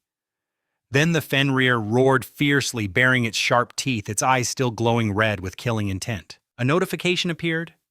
The bloodthirsty Fenrir has leached life from Ray and recovered 44,640 lost health. He watched in utter amazement, exclaiming in his mind, "Lifesteal, that monster is insane." Seeing this with red auras swirling around the Fenrir, he shouted, "Ray, cancel summon!" Jin Sung immediately began to strategize in his head. If we're going to see this through, I can't waste any more attacks. He then waved his hand backward, ordering everyone to retreat. Then he thought of Heron. Heron has been buffing us this whole time. Jin Sung calculated and continued to think. If Heron is helping to heal us, I'm sure Slap can withstand that fierce attack. Then, thinking of Slap from this position, we'll use a blitzkrieg strategy. We have to take it down before its health regenerates again. He immediately shouted, "Slap, block it from the front! Har, please heal him!" She quickly replied, "Okay." At that moment, the Fenrir was charging forward powerfully, preparing to launch an attack on Slap. He yelled, "Recovery heal!" Hearing this, Heron spread her arms wide to cast the spell. Immediately after, Slap was healed and swiftly countered the Fenrir's attack. Blood splattered everywhere. At the same time, Jin Sung summoned Hli Windguard. Actually appeared and unleashed a powerful blow towards the Fenrir. A notification appeared. The Guardian Ali has activated the skill Mighty Blow. The bloodthirsty Fenrir is stunned for 1 second. Seeing this, Jin Sung couldn't help but grin in satisfaction. Great, it's stunned. Ali seized the opportunity, relentlessly charging forward with Slap to launch a barrage of attacks on the Fenrir. Suddenly, violent torrents of power erupted around it, swirling like a tempest. Slap saw this too, its eyes gleaming as it clenched its jaw. Without hesitation, it backed up to build momentum. In the blink of an eye, it charged back towards the Fenrir with savage ferocity. Seeing this, his thoughts were confirmed as he muttered, "Just as I expected." Jin Sung extended his hand to cast a spell, gathering immense power. Brilliant golden streams of energy materialized, coiling around Jin Sung's hand. With absolute determination, he stared at the beast Slap had delivered and declared, "This is the culmination of all my spiritual arts." Immediately after, before it could even register what was happening, he roared, "Take this!" In an instant, a devastatingly powerful attack shot straight towards the Fenrir. It couldn't dodge the attack and let out a ferocious scream of pain. A notification window appeared. "You have defeated the bloodthirsty Fenrir. You have gained 997,710 experience points." Seeing this, Jinung breathed a sigh of relief. I got almost 1,000,000 XP. Heron rushed over and asked with concern, Jinung, are you okay? Jinung turned to her and replied, We were a minute away from being wiped out. He looked at the interface and continued, Hold on, let me check the drops first. A pile of gold appeared on the screen, and a notification popped up. You have obtained 32,145 gold from the bloodthirsty Fenrir. Next, a necklace with a wolf head clasp appeared. You have obtained a bloodthirsty Fenrir's necklace. Then a glowing red orb materialized. You have obtained a Fenrir's spirit orb. Jinung looked at the orb, thinking, a Fenrir's spirit orb. Suddenly, the spirit orb began to emit tiny crackling sparks of electricity, confusing Jinung. Then, a Fenrir materialized from it. A notification appeared. The Fenrir's spirit orb has been unsealed. He stared in complete shock, asking, What is this? The wolf, looking disoriented, asked, Where am I? Jinung's jaw dropped in shock. The wolf then turned to him and asked, Who are you? My mind is in chaos. Heron, standing to the side, was also stunned and said, The wolf can talk. The wolf introduced himself with a powerful, menacing aura. I am Charlotte, the leader who protects the bloodline. Do not compare me to common wolves, she stammered in reply. I see.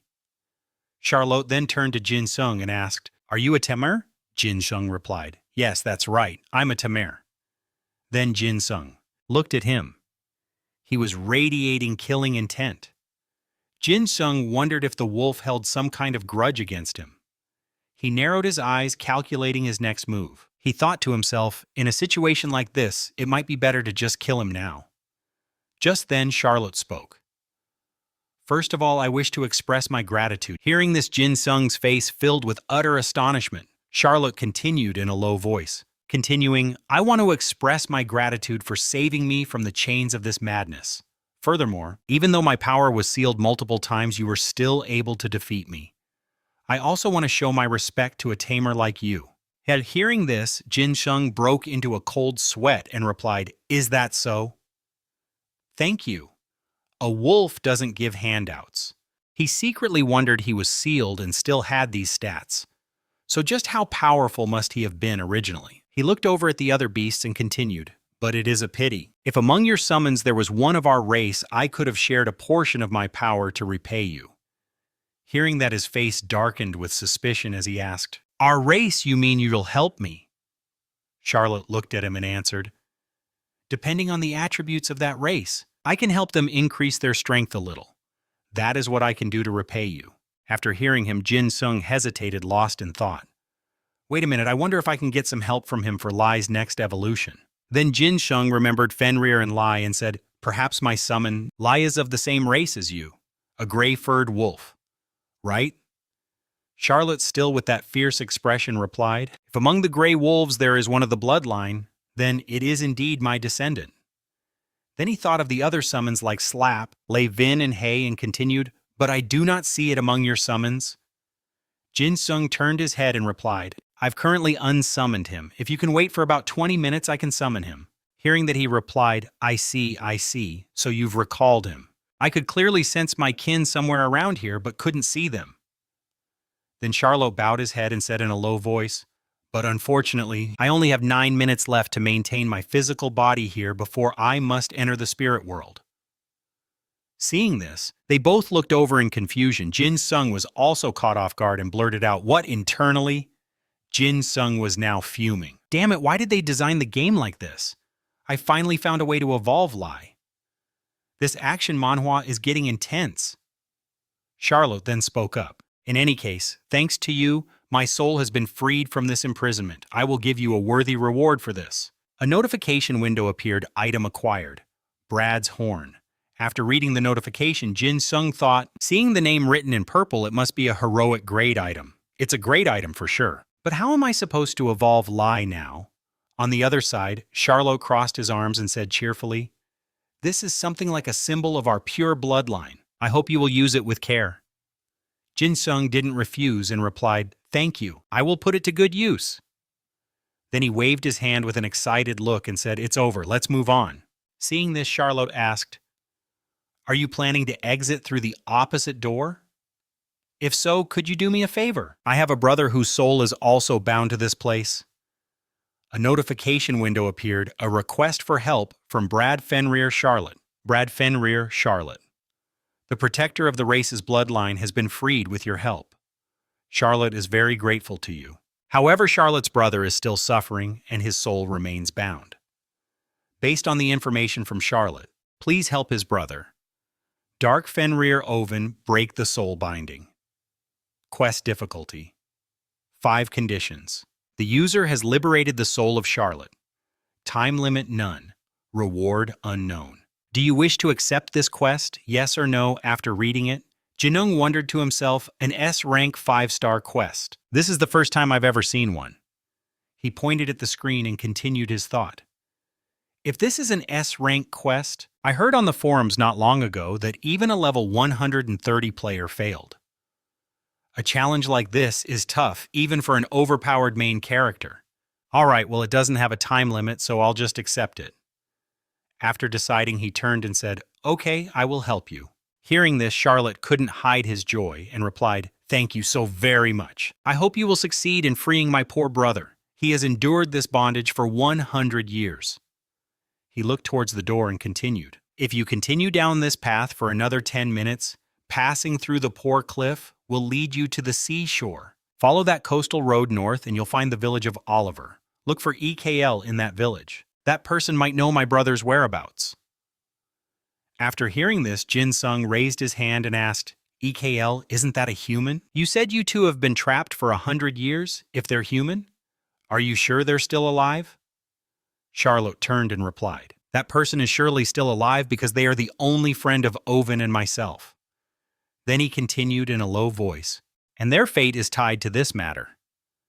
At that moment, streams of power and beautiful sparkling lights began to radiate from the doorway. Afterwards, Heron and Jinung appeared in a different location. The two of them were standing on a cliff overlooking the sea with its crashing waves all under the incredibly picturesque sunlight. Not far away was a village with quite a number of houses. Seeing it, Jin Sung exclaimed, "There's really a village in here." Heron agreed, replying, "You're right, and the village is quite large too." Then a suspicion crossed his mind. Wait a minute, if this is an undiscovered village, it shouldn't belong to any nation or guild. Right, confirm village information. Soon after, the village's information panel appeared.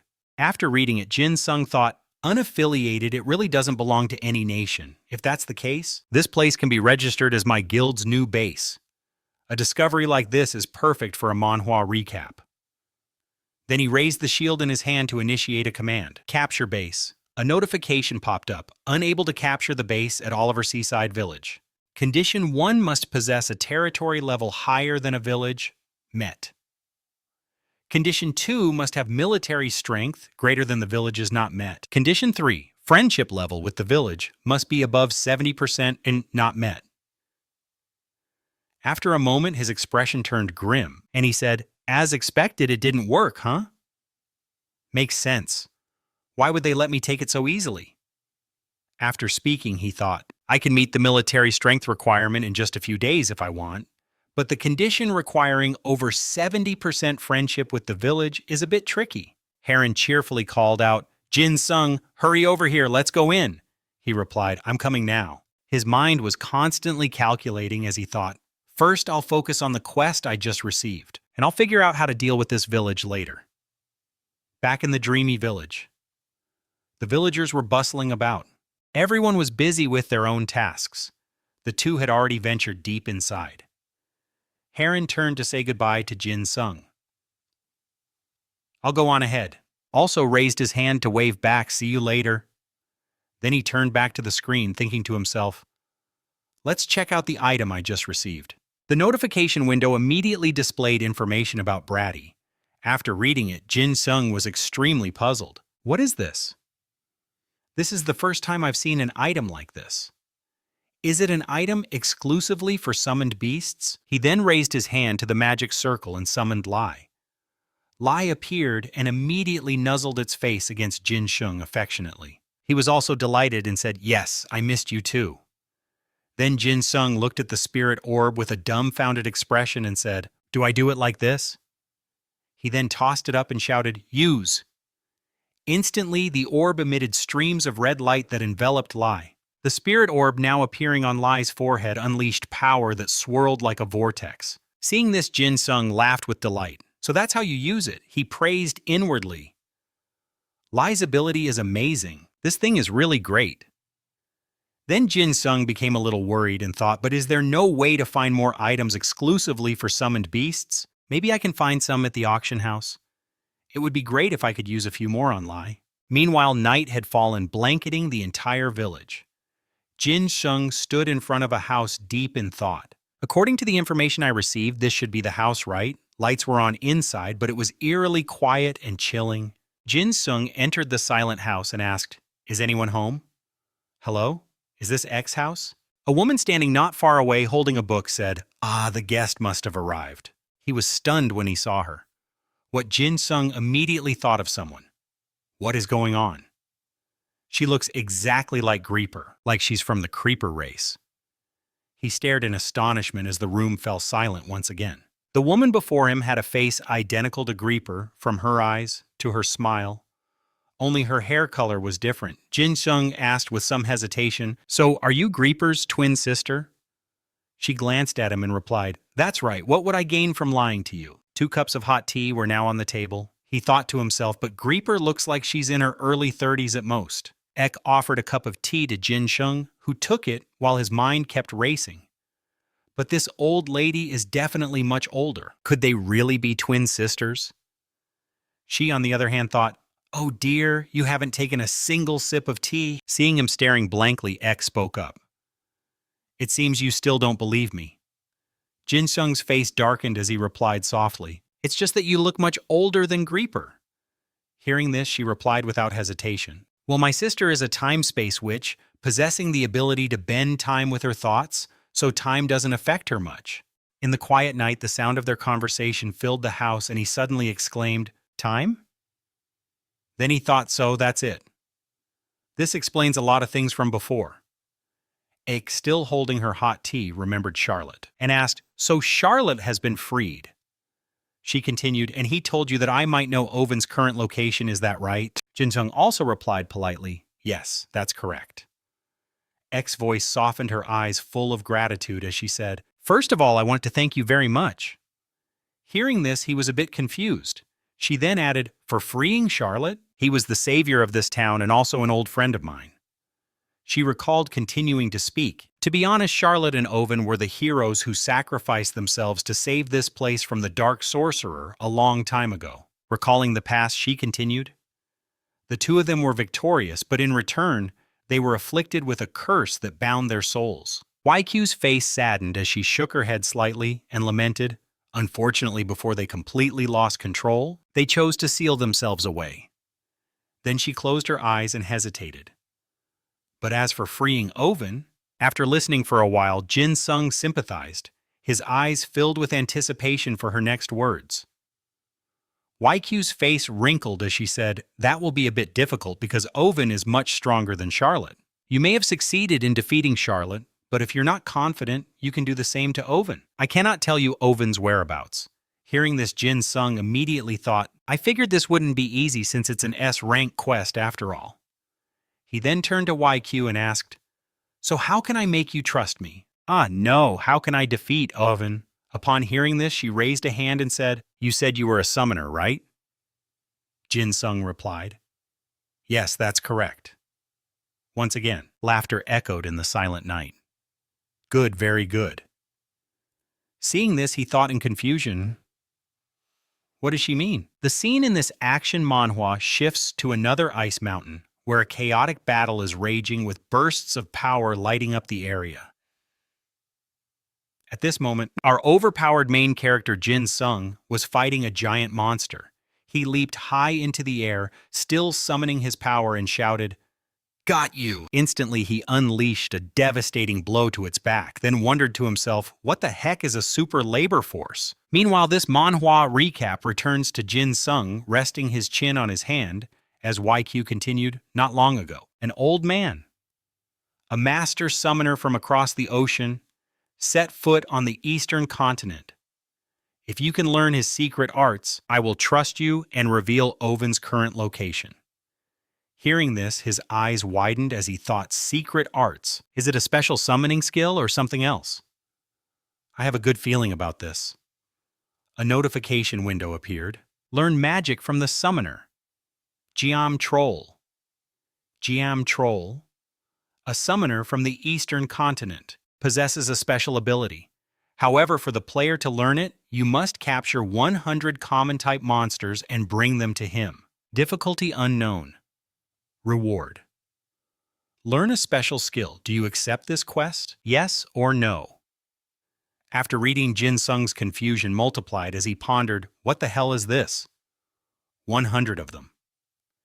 The scene then returns to the mountain. Giant monsters characterized by 2 tusks jutting up from their lower jaws were lined up ferociously. Seeing this, Jin Sung sighed, my God, I have to capture all these monsters and bring them to that old man. Luckily, thanks to the artifact I got earlier, I'm not limited by the number of captures I can make. Otherwise, I probably wouldn't have even bothered. Then without hesitation, he summoned power into his hands, leaped forward and said, well, I've already come this far, so I have to see it through. Let's see what I get in the end. 100 it is. I'll catch them all. The scene changes. The scene shifts to the village where people are bustling about in the streets. Jin Sung stood in front of a few houses and asked, is this the place he entered and saw an old man sitting on a chair and greeted him? Excuse me, may I ask if Mr. Jiam Troll is here? He wondered if this was the man. Jin Sung approached and asked again, are you by any chance Jiam Troll? Seeing this, he turned back and asked, that's right, who are you? Jin Sung immediately introduced himself. Ah, my name is Yan and I'm a summoner. Jiam Chan chuckled and replied, I know. Still sitting on his chair, he said, to have made it this far, you must have done very well. Then he stood up, turned his head and continued, follow me quickly. I'm sure you'll need a bigger space to show me what you've got. Hearing that, Jin Sung was completely surprised, thinking about the 100 monsters he had just captured. He then looked around in a panic and said, I'm right behind you. The scene shifts to the beach, where they had arrived earlier. This Manhwa recap is getting intense. Jin Sung stood before the giant monsters and shouted, summon. A notification window appeared. You have summoned an ice weasel. You have summoned a yeti. You cannot summon any more species due to a lack of leadership points. He looked at the monsters and said, I can't summon more than 20 at a time. Jiam Chan, standing beside him, spoke up. You said there were more. How many did you catch exactly? Jin Sung smiled lightly and replied, of course I caught 100 of them. The old man was a bit stunned and asked again, what? Jiam Chan's eyes filled with admiration.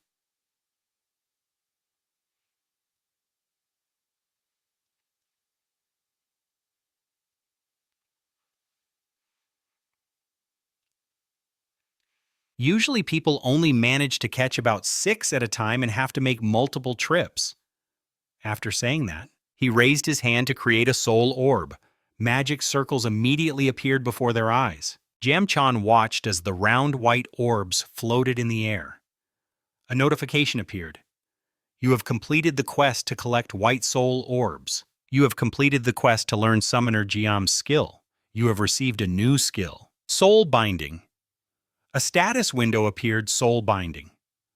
Skill type, active skill rank none. Mastery 0%, allows the player to convert the souls of captured monsters into soul orbs. The rank of the monster will create an orb of a corresponding rank. The color will determine its rarity and the mana amount will be based on its stats. This overpowered main character is getting a monster cannot return to its original state once it has been turned into an orb. Soul orbs are the basic ingredients for all activities of fortune tellers. Using the soul enhancement skill, you can increase the rank of an orb. Jin Sung was amazed and thought, the soul binding skill depends on the rank and color of the orbs. But what's this about fortune telling and soul enhancement? Jiam Chan turned to him and said, now that you know how to bind souls, I will introduce you to soul enhancement. Then he reminded Jin Sung, watch my hands carefully, I won't show you a second time. The boy quickly focused and replied, ah, yes, sir. This action manhwa always has the best training arcs. Jiam Chan's hand moved, creating a streak of light, and then 5 magic circles appeared surrounding each other. Jin Sung watched in confusion, thinking, what is he doing? Then as his hand moved, the white orbs flew one by one into the circle. The orbs quickly linked together, forming a shape like a head and body with two large ears. Blue orbs then began to circle around the magic circles. Seeing this, Jiam-chan smiled brightly and said, "It's a success." He held out his hand to catch the blue orbs and continued, "This is soul enhancement." Seeing this, the boy whispered his assessment, "The blue orbs are a higher rank than the white orbs." Jiam-chan held out an orb and said, "Take it." Jin-sung reached out to take it, yes. But in his mind, he was extremely puzzled. Why is he giving this to me? This manhwa review is definitely a 10 out of 10. Jiamcho looked over at Jin-sung and said, "Now it's your turn. Give it a try." Hearing that, the boy flinched, his face full of fear. His eyes and mouth gaped open in disbelief. Then the old man started to walk away but turned back to say once more, "Do it now. Show me again." Jin-sung thought anxiously, "I'm terrible at drawing. What am I going to do?" His body trembled as he thought, "What am I supposed to do now?" Then Jin-sung looked at the glowing orb and an idea suddenly sparked in his mind. Jin-sung's hand lifted his finger, tracing patterns in the air. This was much to his own confusion. Jin-sung looked up in astonishment, thinking, "My body is moving on its own." A system notification appeared. "You have acquired the soul enhancement skill. You have completed the quest. Draw the enhancement symbol." In his hand now was a glowing blue orb. Jin-sung stared at it and said, "Is this an enhanced orb?" Jam-chan applauded from behind him, praising, "Congratulations, you learned it very quickly. You have now officially become a medium connecting souls." Jin-sung saw this and thought, "I didn't even do anything though, as long as no one knows. Everything will be fine." A system notification appeared. "You are the first to successfully obtain the soul connector profession of the fortune teller class." He clenched his fist in excitement and exclaimed, "Sweet, being the first is always the best." Another notification popped up. Beginner talisman. Crafting skill level. 10% proficiency has been created. Creative spell symbol. Skill level 0% proficiency has been created. Afterwards, Jin-sung climbed onto Fim's back and soared high into the sky, confidently declaring, "Next target, Ovin." He was filled with excitement and continued, "I need to prepare for this very carefully." This is a classic revenge manhwa recap. First, I have to test out the new skill I just received. At that moment, the two of them landed in a forest to rest. Jin-sung sat before the system window, arms crossed, and said, "Let's see what I've got." Talisman crafting. Holding a brush and a piece of paper, he continued, "Each attempt costs 3 orbs. In that case, I think I can create about 30 talismans." A rather cute-looking creature appeared on the paper as he said, "Well, I have to draw it anyway, so I might as well give it my all." After finishing the drawing, Jin-sung looked at his own work and exclaimed, "Truly a masterpiece." A system notification immediately appeared. "Talisman crafting failed and will be cancelled. You must draw with more dedication." Seeing that he froze, his face went blank as he cursed under his breath. What the heck? But he was determined not to be defeated, immediately picking up more paper to try again. Red system notifications appeared one after another. "Talisman crafting failed and will be cancelled. Talisman crafting failed and will be cancelled." After many attempts, Jin-sung was completely discouraged and slumped down. Another notification appeared, remaining orbs 1. Number of completed talismans 0. He then raised a hand to his chin and mused, "This profession is a little tricky, isn't it?" But then he clenched his fist. A smile spread across his face as he confidently declared, "Good thing I'm a genius when it comes to hard work." Jin-sung recalled the image of himself fighting a ferocious giant monster before. The scene shifts to him in the real world calling someone on the phone. "Hello, men. You said you graduated with a design degree, right? I need a little help?" The story shifts back to the game where Jin-sung was drawing relentlessly on pieces of paper without a break. He was determined to practice the symbol men had taught him 100 times. Finally, he furrowed his brow and paused his brush. Then he gathered 6 of the drawings and initiated the talisman crafting skill. A system notification appeared. "You have successfully crafted a talisman." Seeing, Jin-sung exclaimed happily, "I did it!" A notification window appeared describing the fusion talisman. He then held out a talisman towards Lai and called its name Lai. At that moment, Lai sensed something and furrowed its brow. A glowing symbol then appeared on the center of its forehead. Seeing this, Jinsung couldn't help but exclaim in delight. Awesome night had now fallen upon the entire village, the full moon shining brightly across the sky. At that moment, YQ placed her hand on the table and praised him. Well done, Yan. Now I will tell you Oven's location. Jinsung, standing beside Lai, replied, All right. She raised her hand and continued, You must get there during the day, no matter what. Because Oven grows stronger when night falls. YQ pointed to a mountain range. Head south, to the end of the Poas Plateau. The highest peak that catches the moonlight is where Oven is imprisoned. At that moment, Jinsung was being flown there by Phi. They landed on a high mountain peak where a round altar stood. He reached out his hand and summoned Lai Rei, Hai Zap, and Vapuji. Immediately all the beasts appeared surrounding him. Jinsung continued, YQ said that I have to place the orbs she gave me on this altar. The orbs materialized on spiraling paths along a skeletal frame. Suddenly, the ground beneath Jinsung's feet began to crack open, showing signs of a landslide, which made him cry out in surprise. Jinsung quickly turned and shouted, What the hell is this Phi unsummoned Zap and Ray? Then looking at Lai and Hai, he yelled, The rest of you be careful! Immediately after, they quickly leaped from one crumbling rock to another, avoiding the fall below. A massive landslide erupted, sending rocks, dust, and debris flying everywhere. Jinsung managed to jump onto Phi's back in time and flew up.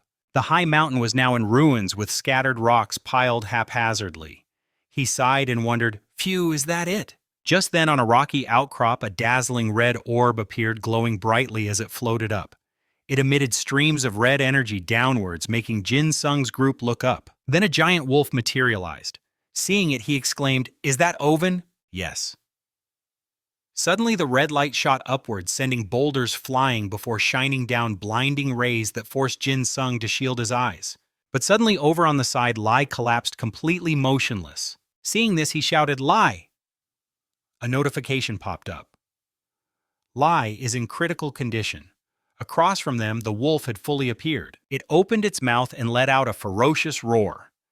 A notification displayed Dark Fenrir Oven has activated the skill Enveloping Darkness. Suddenly, the sky plunged into darkness, and a notification appeared. The world is now shrouded in night. Jinsung looked up and said, So much for coming here during the day. Then he drew his divine staff and calmed himself. Calm down. I'll take out my magic staff first. Lai, you need to stay back until you've recovered. He then looked up at Oven and assessed. He's level 120. Even though he's a legendary class, I think I can still beat him.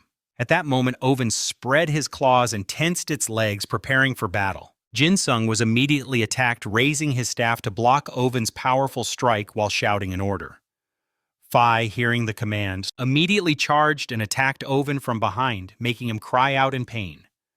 Seeing this, Jinsung praised, Good job, Phi. A notification window appeared. The creature Phi has landed a critical hit on Oven.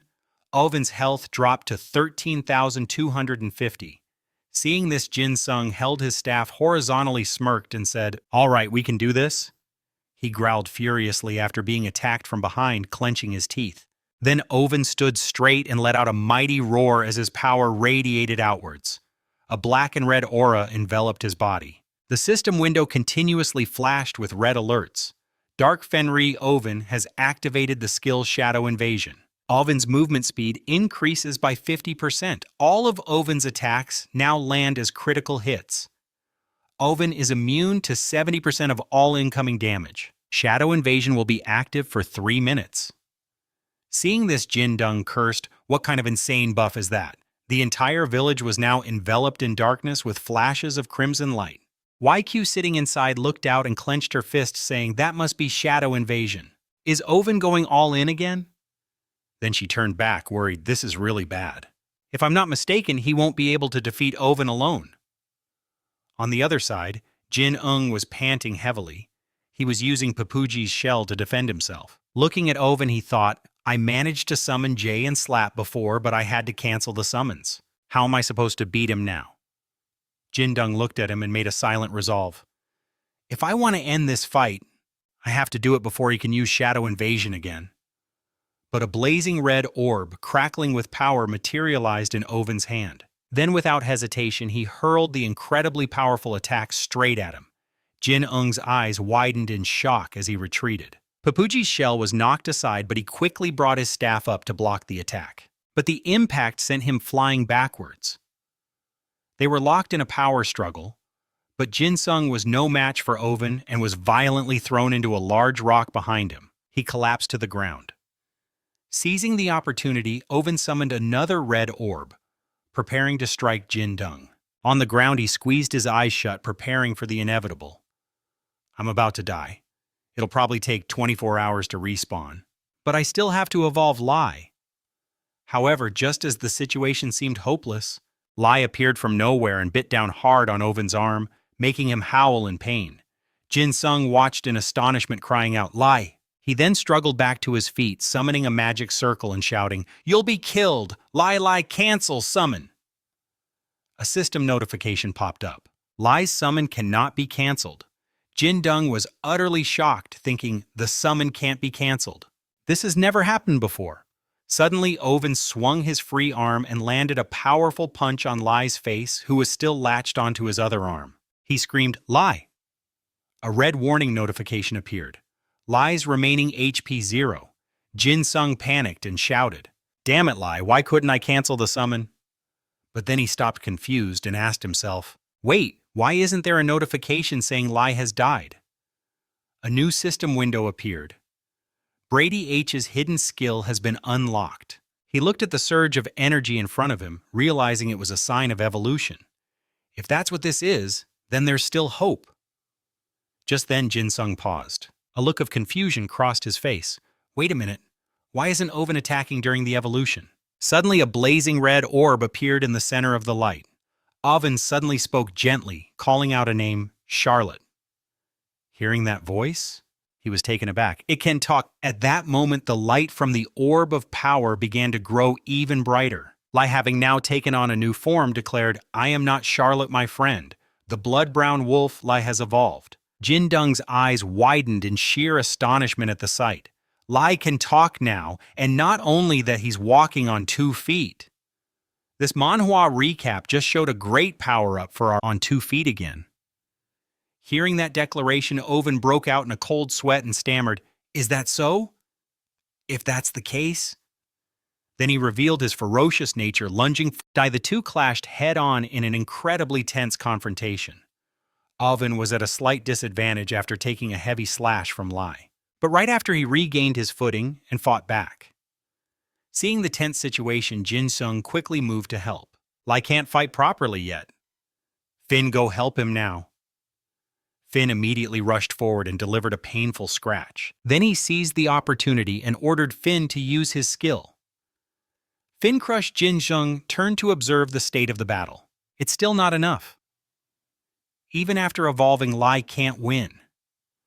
At that moment, his eyes began to glow as he made a decision. I will release your soul.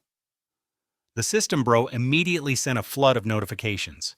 The summoned beast Lai uses blood exchange. The lower Lai's health, the higher his stats will increase. When health drops below 50%, he will recover 50% of the damage dealt by the enemy. Blood exchange will last for 5 minutes. Seeing this, Jinsung panicked and shouted loudly. Lai, he was already recklessly charging straight at his opponent. Lai quickly slashed upwards with his claws, immediately after he launched himself high into the air. Next, Lai was able to easily tackle Oven to the ground. Jinsung was still watching the situation from a distance.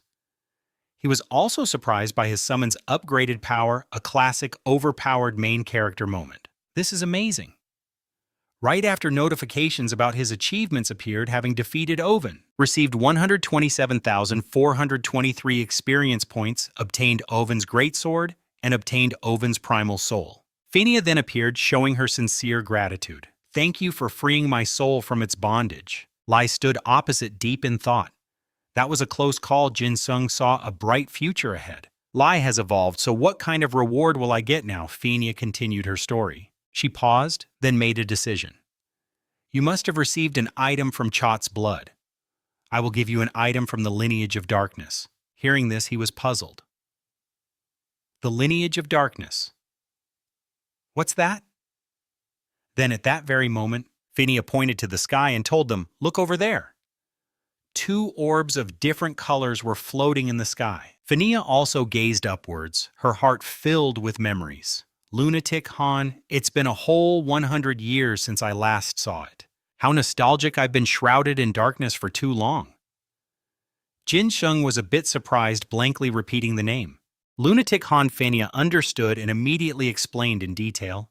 "That is the power of the moon buried deep within the earth. In a flash, a power surged up from the ground, and immediately after others followed. From the barren ground, a strange light continuously appeared, and another orb instantly materialized between the first two. Then all three of them shot down toward the ground in unison. At that moment, a series of notifications arrived. Summoned Beast Lai has absorbed the item. Brady Honor Summoned Beast Lai has absorbed. Dark Honor Summoned Beast Lai has absorbed. Lunatic Honor." A sudden, powerful burst of light erupted, forcing Jinung to shield his face. He tried to peek through his fingers to see what was happening. At this point, Lai continued to evolve into a new form. "Brad Fenry has evolved into Sovereign Fenry. You have obtained a primal summon for the first time. This Manhwa review is getting epic." Jinung watched intently, completely astonished. If it's a primal form, does that mean it has reached its final evolution? Lai is so awesome. In just a flash, Phinia vanished before their eyes. "My role is now over." A system notification for quest completion appeared. Quest completed. Received 28,978,900 experience points. Received 279,000 gold. This just motivated him to grind the game even more. This quest was definitely worth it. Lai, standing behind him, saw his reaction and sincerely said, "Congratulations, Master." Yan turned around completely surprised and asked, "Lai, you can talk now." The massive wolf nodded in confirmation. "Absolutely, yes, Master." Yan was incredibly proud and patted his head. "You even defeated Oven, and now you can talk too." "You're amazing." Lai lowered its head slightly to make it easier for him to pat. "Thank you, Master." Yan then turned around. His eyes shone with determination. "Now shall we go see EKL? There might be another quest waiting for us there." The scene shifts to a peaceful and poetic location. EKL sat opposite him, clapping her hands joyfully. "Your summon is the King of Wolves. Congratulations, Yan." Then she turned her tone, becoming earnest. "But there's something I need to ask of you." Yan had already anticipated this would happen. Sure enough, the system quickly sent a request for this overpowered main character. EKL's request.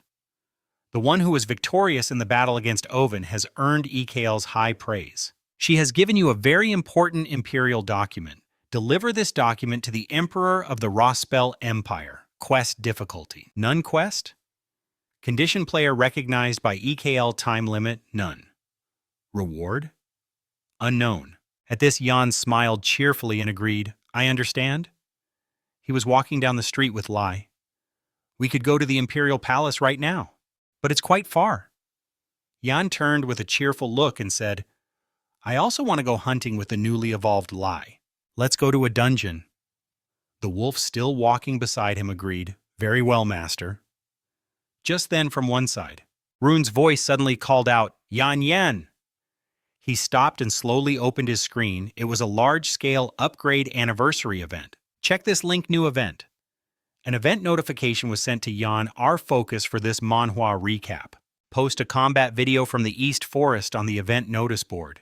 You can register as a guild event rewards. Guilds ranked 1st to 3rd will receive 5 new tech items from LBSOFT and a secret gift box for all members. Guilds ranked 2nd to 10th will receive 2 new tech items from LBSOFT and 3 secret gift boxes for all members. 1 recognition from the entire 300 points. 2 points from the user evaluation team, 100 points. 3 points from the LBSOFT judges, 100 points. At this, his jaw dropped as he realized, if it's the new simulation technology, could it increase the synchronization rate by another 2%? Yen urgently gave the order, "Quickly gather all the guild members." Rune was surprised by his attitude and reminded him there's still time. But Yan insisted firmly, "We have to practice. Even pulling an all-nighter might not be enough." Then Yan quickened his pace. "Let's go, Lai, we're going to be very busy from now on." The scene changes to a new, unfamiliar location with some text clearly written on a board. Mina was sitting inside, diligently typing on her computer. Suddenly, a headline popped up on her screen.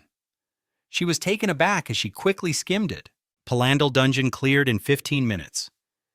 Even though I'm over level 100 until the 50-minute time limit ran out, couldn't even pass 3 floors of that dungeon. So Mina moved her mouse, wanting to click on the video to see what it was about.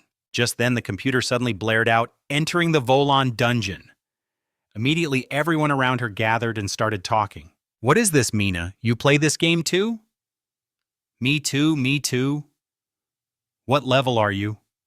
"Mina." "Ah, damn it." She grimaced completely, caught off guard by this. This is so embarrassing. Everyone noticed the title and became curious. What, clearing the Volon dungeon in 15 minutes? Is that even possible? Hey, hurry up and play it. Mina, flustered, clicked the mouse. "Okay, I'm playing it." A familiar voice came from the video. "Let's go, Lai." The others were completely amazed. For real, in 15 minutes? That's insane. But this summoner looks really familiar. Who is that? It's that guy who's always sleeping in the back of the class. What's his name again? After watching for a moment, they recognized him. Baek Hui-sung. His in-game avatar appeared clearly on the screen. This Manhwa recap now shifts to another office in the real world at the Wise Development Department. Someone slowly approached, looking confused. "Are you re-watching some gameplay videos?" Kevin, completely absorbed, enthusiastically invited, "Come watch with me. This player is crazy." Unjin, standing behind him, glanced at the screen and immediately recognized it as the #1 video. From the screen, they could clearly hear Jin Sung's command, "Vin, crush them." Immediately, the summon carried out its given order. She leaned in to get a better look, impressed. An area of effect attack. He wiped out the entire first wave with a single skill. Not bad. He eagerly anticipated the next move. That AoE attack must have a long cooldown. So what's this overpowered main character going to do next? Jin Sung just smiled brightly and called out for Lai. Instantly it appeared upon being summoned. Unjin recognized it and gasped in complete astonishment. That's the Supreme Fenrir, the final evolution of the wolf. This player is a summoner. Incredible. Lai furiously tore through the monsters with its claws. Witnessing its power, she couldn't help but marvel. Amazing, it just wiped out the entire second wave. Truly the Supreme Fenrir. At this moment, Jin Sung knew he had to time his next move, knowing the boss was invincible while the gate was open. After that, freeze it. Phelan, who was standing nearby, quickly acknowledged the command. Roger. At that moment, the gate slowly began to open. A massive creature emerged from within. The moment it was out, the gate slammed shut. Phelan swiftly executed its orders. Freezing. The system announced that the effect of the spell would last for 2 seconds. The Guardian was now under the effect, its lower legs completely immobilized. He was very pleased with how the fight was unfolding. This should be enough. Lai then charged forward with immense power. It leaped high into the air, agilely closing in on the Guardian. A terrifying wave of power radiated from Lai. The Guardian couldn't withstand it for long and collapsed to the ground. Unjin was ecstatic seeing that attack. That's absolutely insane. Kevin's eyes were wide with disbelief as well. I can't even get through the first wave in 15 minutes. This is crazy. Should I try to get this player's contact info? Maybe we should just award him the first place prize already. Back at Jin Sung's place in the real world, he typed on his keyboard as he came to a conclusion. That should be enough for now. At that moment, Jin Sung stared at the screen, debating whether he should play some more. He decided to keep going. Time to do some quests. A message then popped up on the screen showing a request had been sent. To EKL's request. EKL holds you, the one who defeated the awakened Oven, in high regard. She has entrusted a very important imperial document to you. Please deliver this document to the King of the Lucipan Kingdom. Difficulty unknown. Condition: a player recognized by EKL. Time limit: none. Reward: unknown. Do you accept the quest? Yes. No. Jin Sung returned to the game world thinking. I have to go to the royal palace, but I don't know what side quests will appear, so I should probably... If Saria had been there to heal last time, Slap wouldn't have had to die. Arriving before the magnificent royal palace, Jin Sung had also reached his destination and extended a friendly invitation. Saria, would you like to come to the palace with me? She flashed a bright smile and immediately agreed. If it's with you, sir, I will go anywhere. Hearing her answer, he still felt a little uneasy. Really? That's great, but... Jin Sung kept turning his head to look around. Heron isn't around here, is she? From inside another room, Jason's voice called out, You've brought the letter from EKL. He took the letter and looked up with a question. Do you know of a place called the Pascal Archipelago? But Jin Sung was hesitant and couldn't give an answer. I'm not sure. Jason's face became serious as he emphasized, even if you are an excellent adventurer, you probably haven't been to our rival kingdom yet. Hearing this, Jin Sung probably started to figure it out. If it was the rival kingdom, he realized and asked again, Do you mean the Sea Empire? Hearing that answer, he immediately confirmed it. That's right, Jason began to explain the structure in depth. The Pascal Archipelago consists of 18 small islands, and on one of those islands is Pascal Prison, a prison of the Sea Empire. He stated his desire to ask Jin Sung for a favor. That is where our empire's prisoners of war are being held. I want you to bring them back. And there was one special person Jason made sure to point out. Among them, you must absolutely bring back the swordsman named Za. He is the strongest swordsman of the Lucipan Kingdom. At that moment, the system sent the quest details. This is a key mission in this Manhwa recap. Rescue the prisoners of war. Not long ago, the king of the Lucipan Kingdom, Sus, received a prophecy that the black fog of the Klebius Valley would dissipate. The black fog is a border created 10 years ago after the Great Kanlaus War ended. When the fog disappears, the battle between these two empires will resume, so Celius wants to rescue the prisoners of war first. Among them, the swordsman named Sa is the key figure who will determine victory. Return to the palace after rescuing the prisoners within the next 10 days. Difficulty: condition: the player must be a noble of the Lucipan Kingdom and have an affinity of 500 or higher with the king. Time limit 15 days. Reward: 2,000 royal contribution points. Level Tam and fame based on the degree of completion. Jin Sung skimmed through it feeling something was strange. Royal contribution points, this is the first time I've seen this reward. Finally, he stood up and agreed with a smile. All right. Jason was satisfied with the outcome he had anticipated. I knew you would say that. He didn't forget to mention the challenge ahead. But Pascal Prison is very difficult to find because we don't know which island it's on. Even if you find it, there will be many guards around it, and the structure will be very complex. It won't be easy. Jason's eyes brightened as he emphasized further. It will be very difficult, but you are the only one I can trust. Trusted with this task. In Jin Sung's mind, one word echoed again. Difficult. He excitedly saw it as a source of motivation that would also bring joy. Jason's son continued reminding them of a phenomenon. In 10 days, the fog in the Kinlabius Valley will disappear. He had already set the timeline instructing that the battle with the Sea Empire would resume at that time. You must bring them back before then.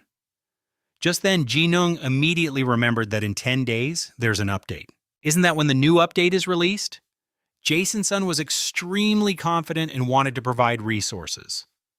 I will equip you with 3 sailboats and the night pole. Return safely. The 3 ships were ready, sailing swiftly out to sea. Jin Sung stood on deck, vomiting over the side into the sea. His face darkened, extremely uncomfortable as he grumbled, I even get seasick. Why is this game so detailed? Jin Sung wearily turned to Papuji, wondering, You think I look pathetic? He looked a mess, and even gave a warning. You're only fine because I just summoned you. Just wait a little longer. Seeing its strong reaction, Jin Sung continued to tease, What, you think you won't get seasick? Then he seemed to challenge it, waiting for the final outcome. Let's just see. The seagulls continued to circle above the ship. Jinung and Pipuji both got seasick at the same time. The sky was now turning a warm, brilliant sunset orange. He wiped the mess from his mouth, unable to believe it. From here I have to go alone. Someone had to speak up and clarify, not alone, but the infiltration boat can only hold 5 people. Jinung finally understood. Ah, is that so? He turned and pointed to the people. Then Saria Polinmi and one more person. Jinung was about to choose the captain, but he quickly refused. Captain Roland, level 190. I can't go. Seeing that attitude, he was also quite surprised. So blunt. Then who is the strongest here? The five of them moved on a small boat. Stepping onto dry land, he raised his hand in praise. Good job, Finn and Jay. Thanks to you guys, I found the place easily. Jinsung looked up at the high cliff, quite surprised. He never expected it to be hidden in a place like this. He hid to one side, peeking inside. Jinsung felt something was strange. Why are there so many guards? He turned to discuss it with his teammates.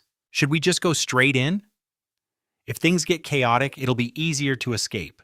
Jinsung looked up at one person for their opinion. Should we spare one to be our guide? Poland didn't hesitate and quickly volunteered. Let me handle this. He slammed his armored body against the iron gate and it immediately burst open. The other guards immediately pointed their weapons and surrounded them. Everyone, prepare for battle. He easily dispatched them with his spear. Mission complete. Poland turned around and reported with a smile. It's done, Baron. Jinsung was also surprised and praised him, then made an offer. Wow, that was amazing. Poland, do you want to become my subordinate? He was a bit embarrassed and had to politely say, thank you, sir. But then our main character realized and asked gloomily, I told you to spare one. Poland was a little sheepish. I have to be honest. My apologies, sir, they were just too weak. Jinsung didn't blame him, just urged him on. Never mind, it's because you're strong. Let's go. Suddenly he stopped, his face frozen. Jinsung looked at the 3 doors ahead with worry. This is probably not good. Scene changed to a dark place. Lacromu entered the prison looking to provoke someone. You've been imprisoned here for over 10 years, haven't you? It seems the people of Luciapan have completely forgotten about you. He spoke with a cunning look, offering information from the outside. Not long ago, a prophecy foretold that the mist covering the Canlabius Valley would gradually disappear. Finally, Lacromu made his offer. If we join forces, we could even unite the entire Corona continent together. Seiza remained silent, only a smirk playing on his lips. He looked up defiantly, provoking him. Even if I'm not in Lucipan right now, Poland and Gripper are still here. You wouldn't dare get close, you cowardly fool, Lacromu. He immediately swung his hand, delivering a harsh slap. Lacromu, enraged, spoke with utter contempt. Do you still delude yourself into thinking you're the Empire's strongest swordsman? He pointed directly at him with a hateful voice, declaring, You will rot in this prison until you become food for the rats. As the scene shifts to the outside of the dungeon, Saria followed behind, looking around, and asked, What should we do? Master Jinsung, with his hands on his hips, confidently reassured her. Don't worry, I have a plan. Then he placed Pipuji on the ground. Standing behind it, he pointed forward and commanded, Go on Pipuji, find them. It crawled forward slowly, step by step. Seeing this promising progress, Jinsung praised it. Pipuji, you found so many people, you're a genius. But then he realized the serious problem. They probably weren't the prisoners they were looking for. Seeing this, Bin panicked and rushed forward. Baron Master, these guys are much stronger than the last bunch. It'll be tough for me to handle them alone. Realizing the situation, our overpowered main character decided to help. All right, summon Lai. The soldiers' bodies lay scattered across the ground. After dealing with them, Jinsung decided on their direction. Now it splits into 3 paths. He hugged it tightly, a desperate plea on his face. Pipuji, please find the right prisoners this time. But unfortunately, it failed again. A while later, just like before, soldiers' bodies littered the ground. Pipuji turned its head, looking embarrassed and guilty. His tone became sterner as he emphasized, This is the 5th time.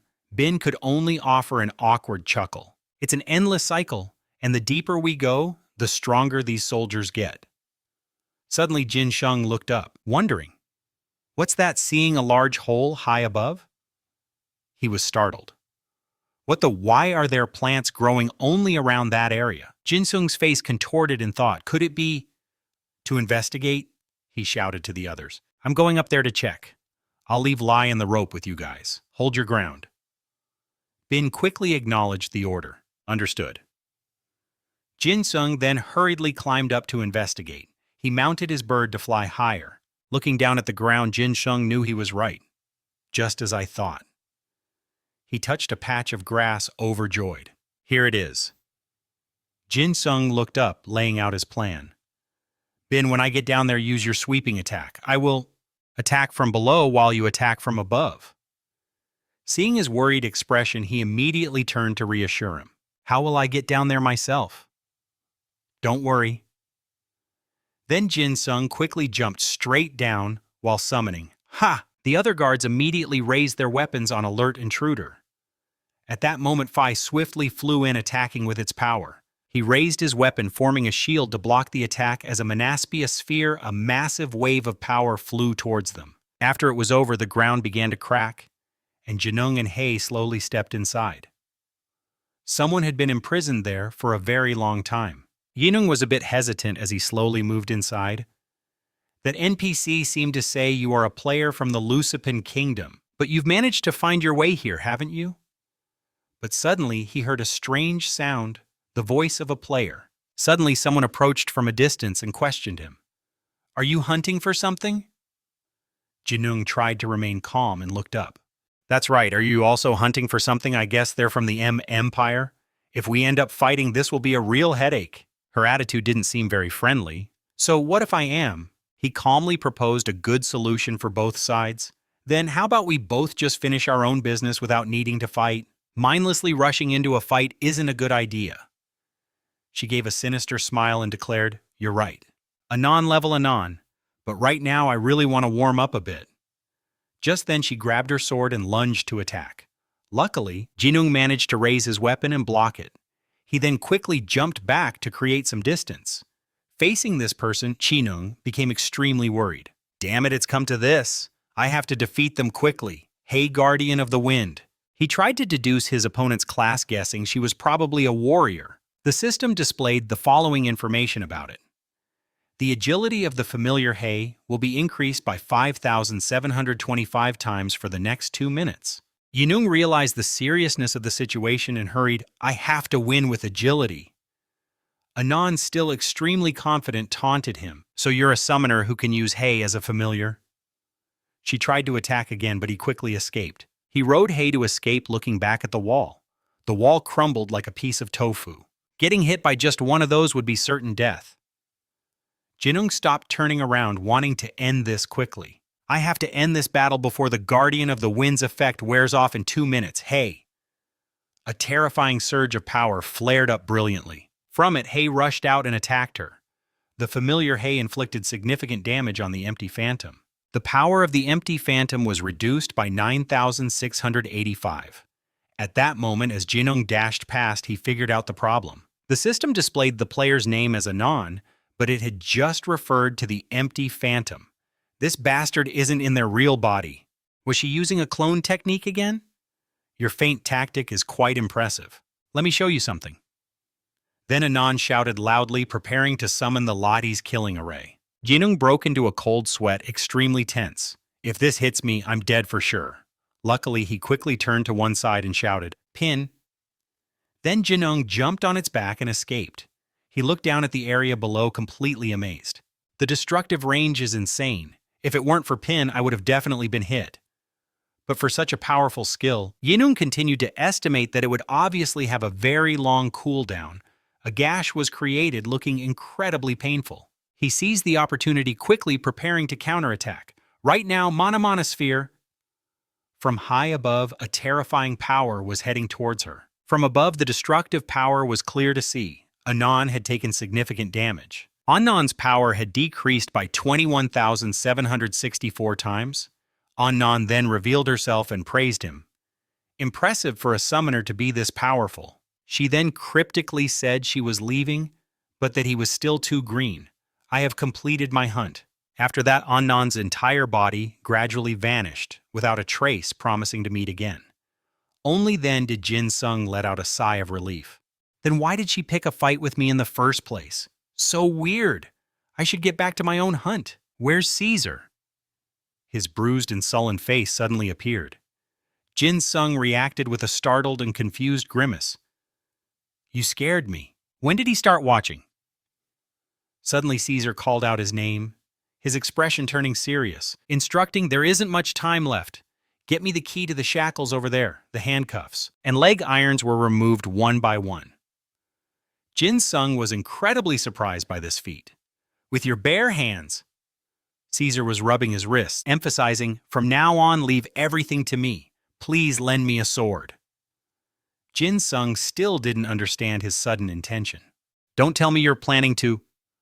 But suddenly from outside the cell, Lacromu slowly entered and declared, You're not going anywhere. Hearing this, Caesar turned around in panicked surprise. For Lacromu, the battle in this action manhwa had only just begun. Rescue prisoners of war progress.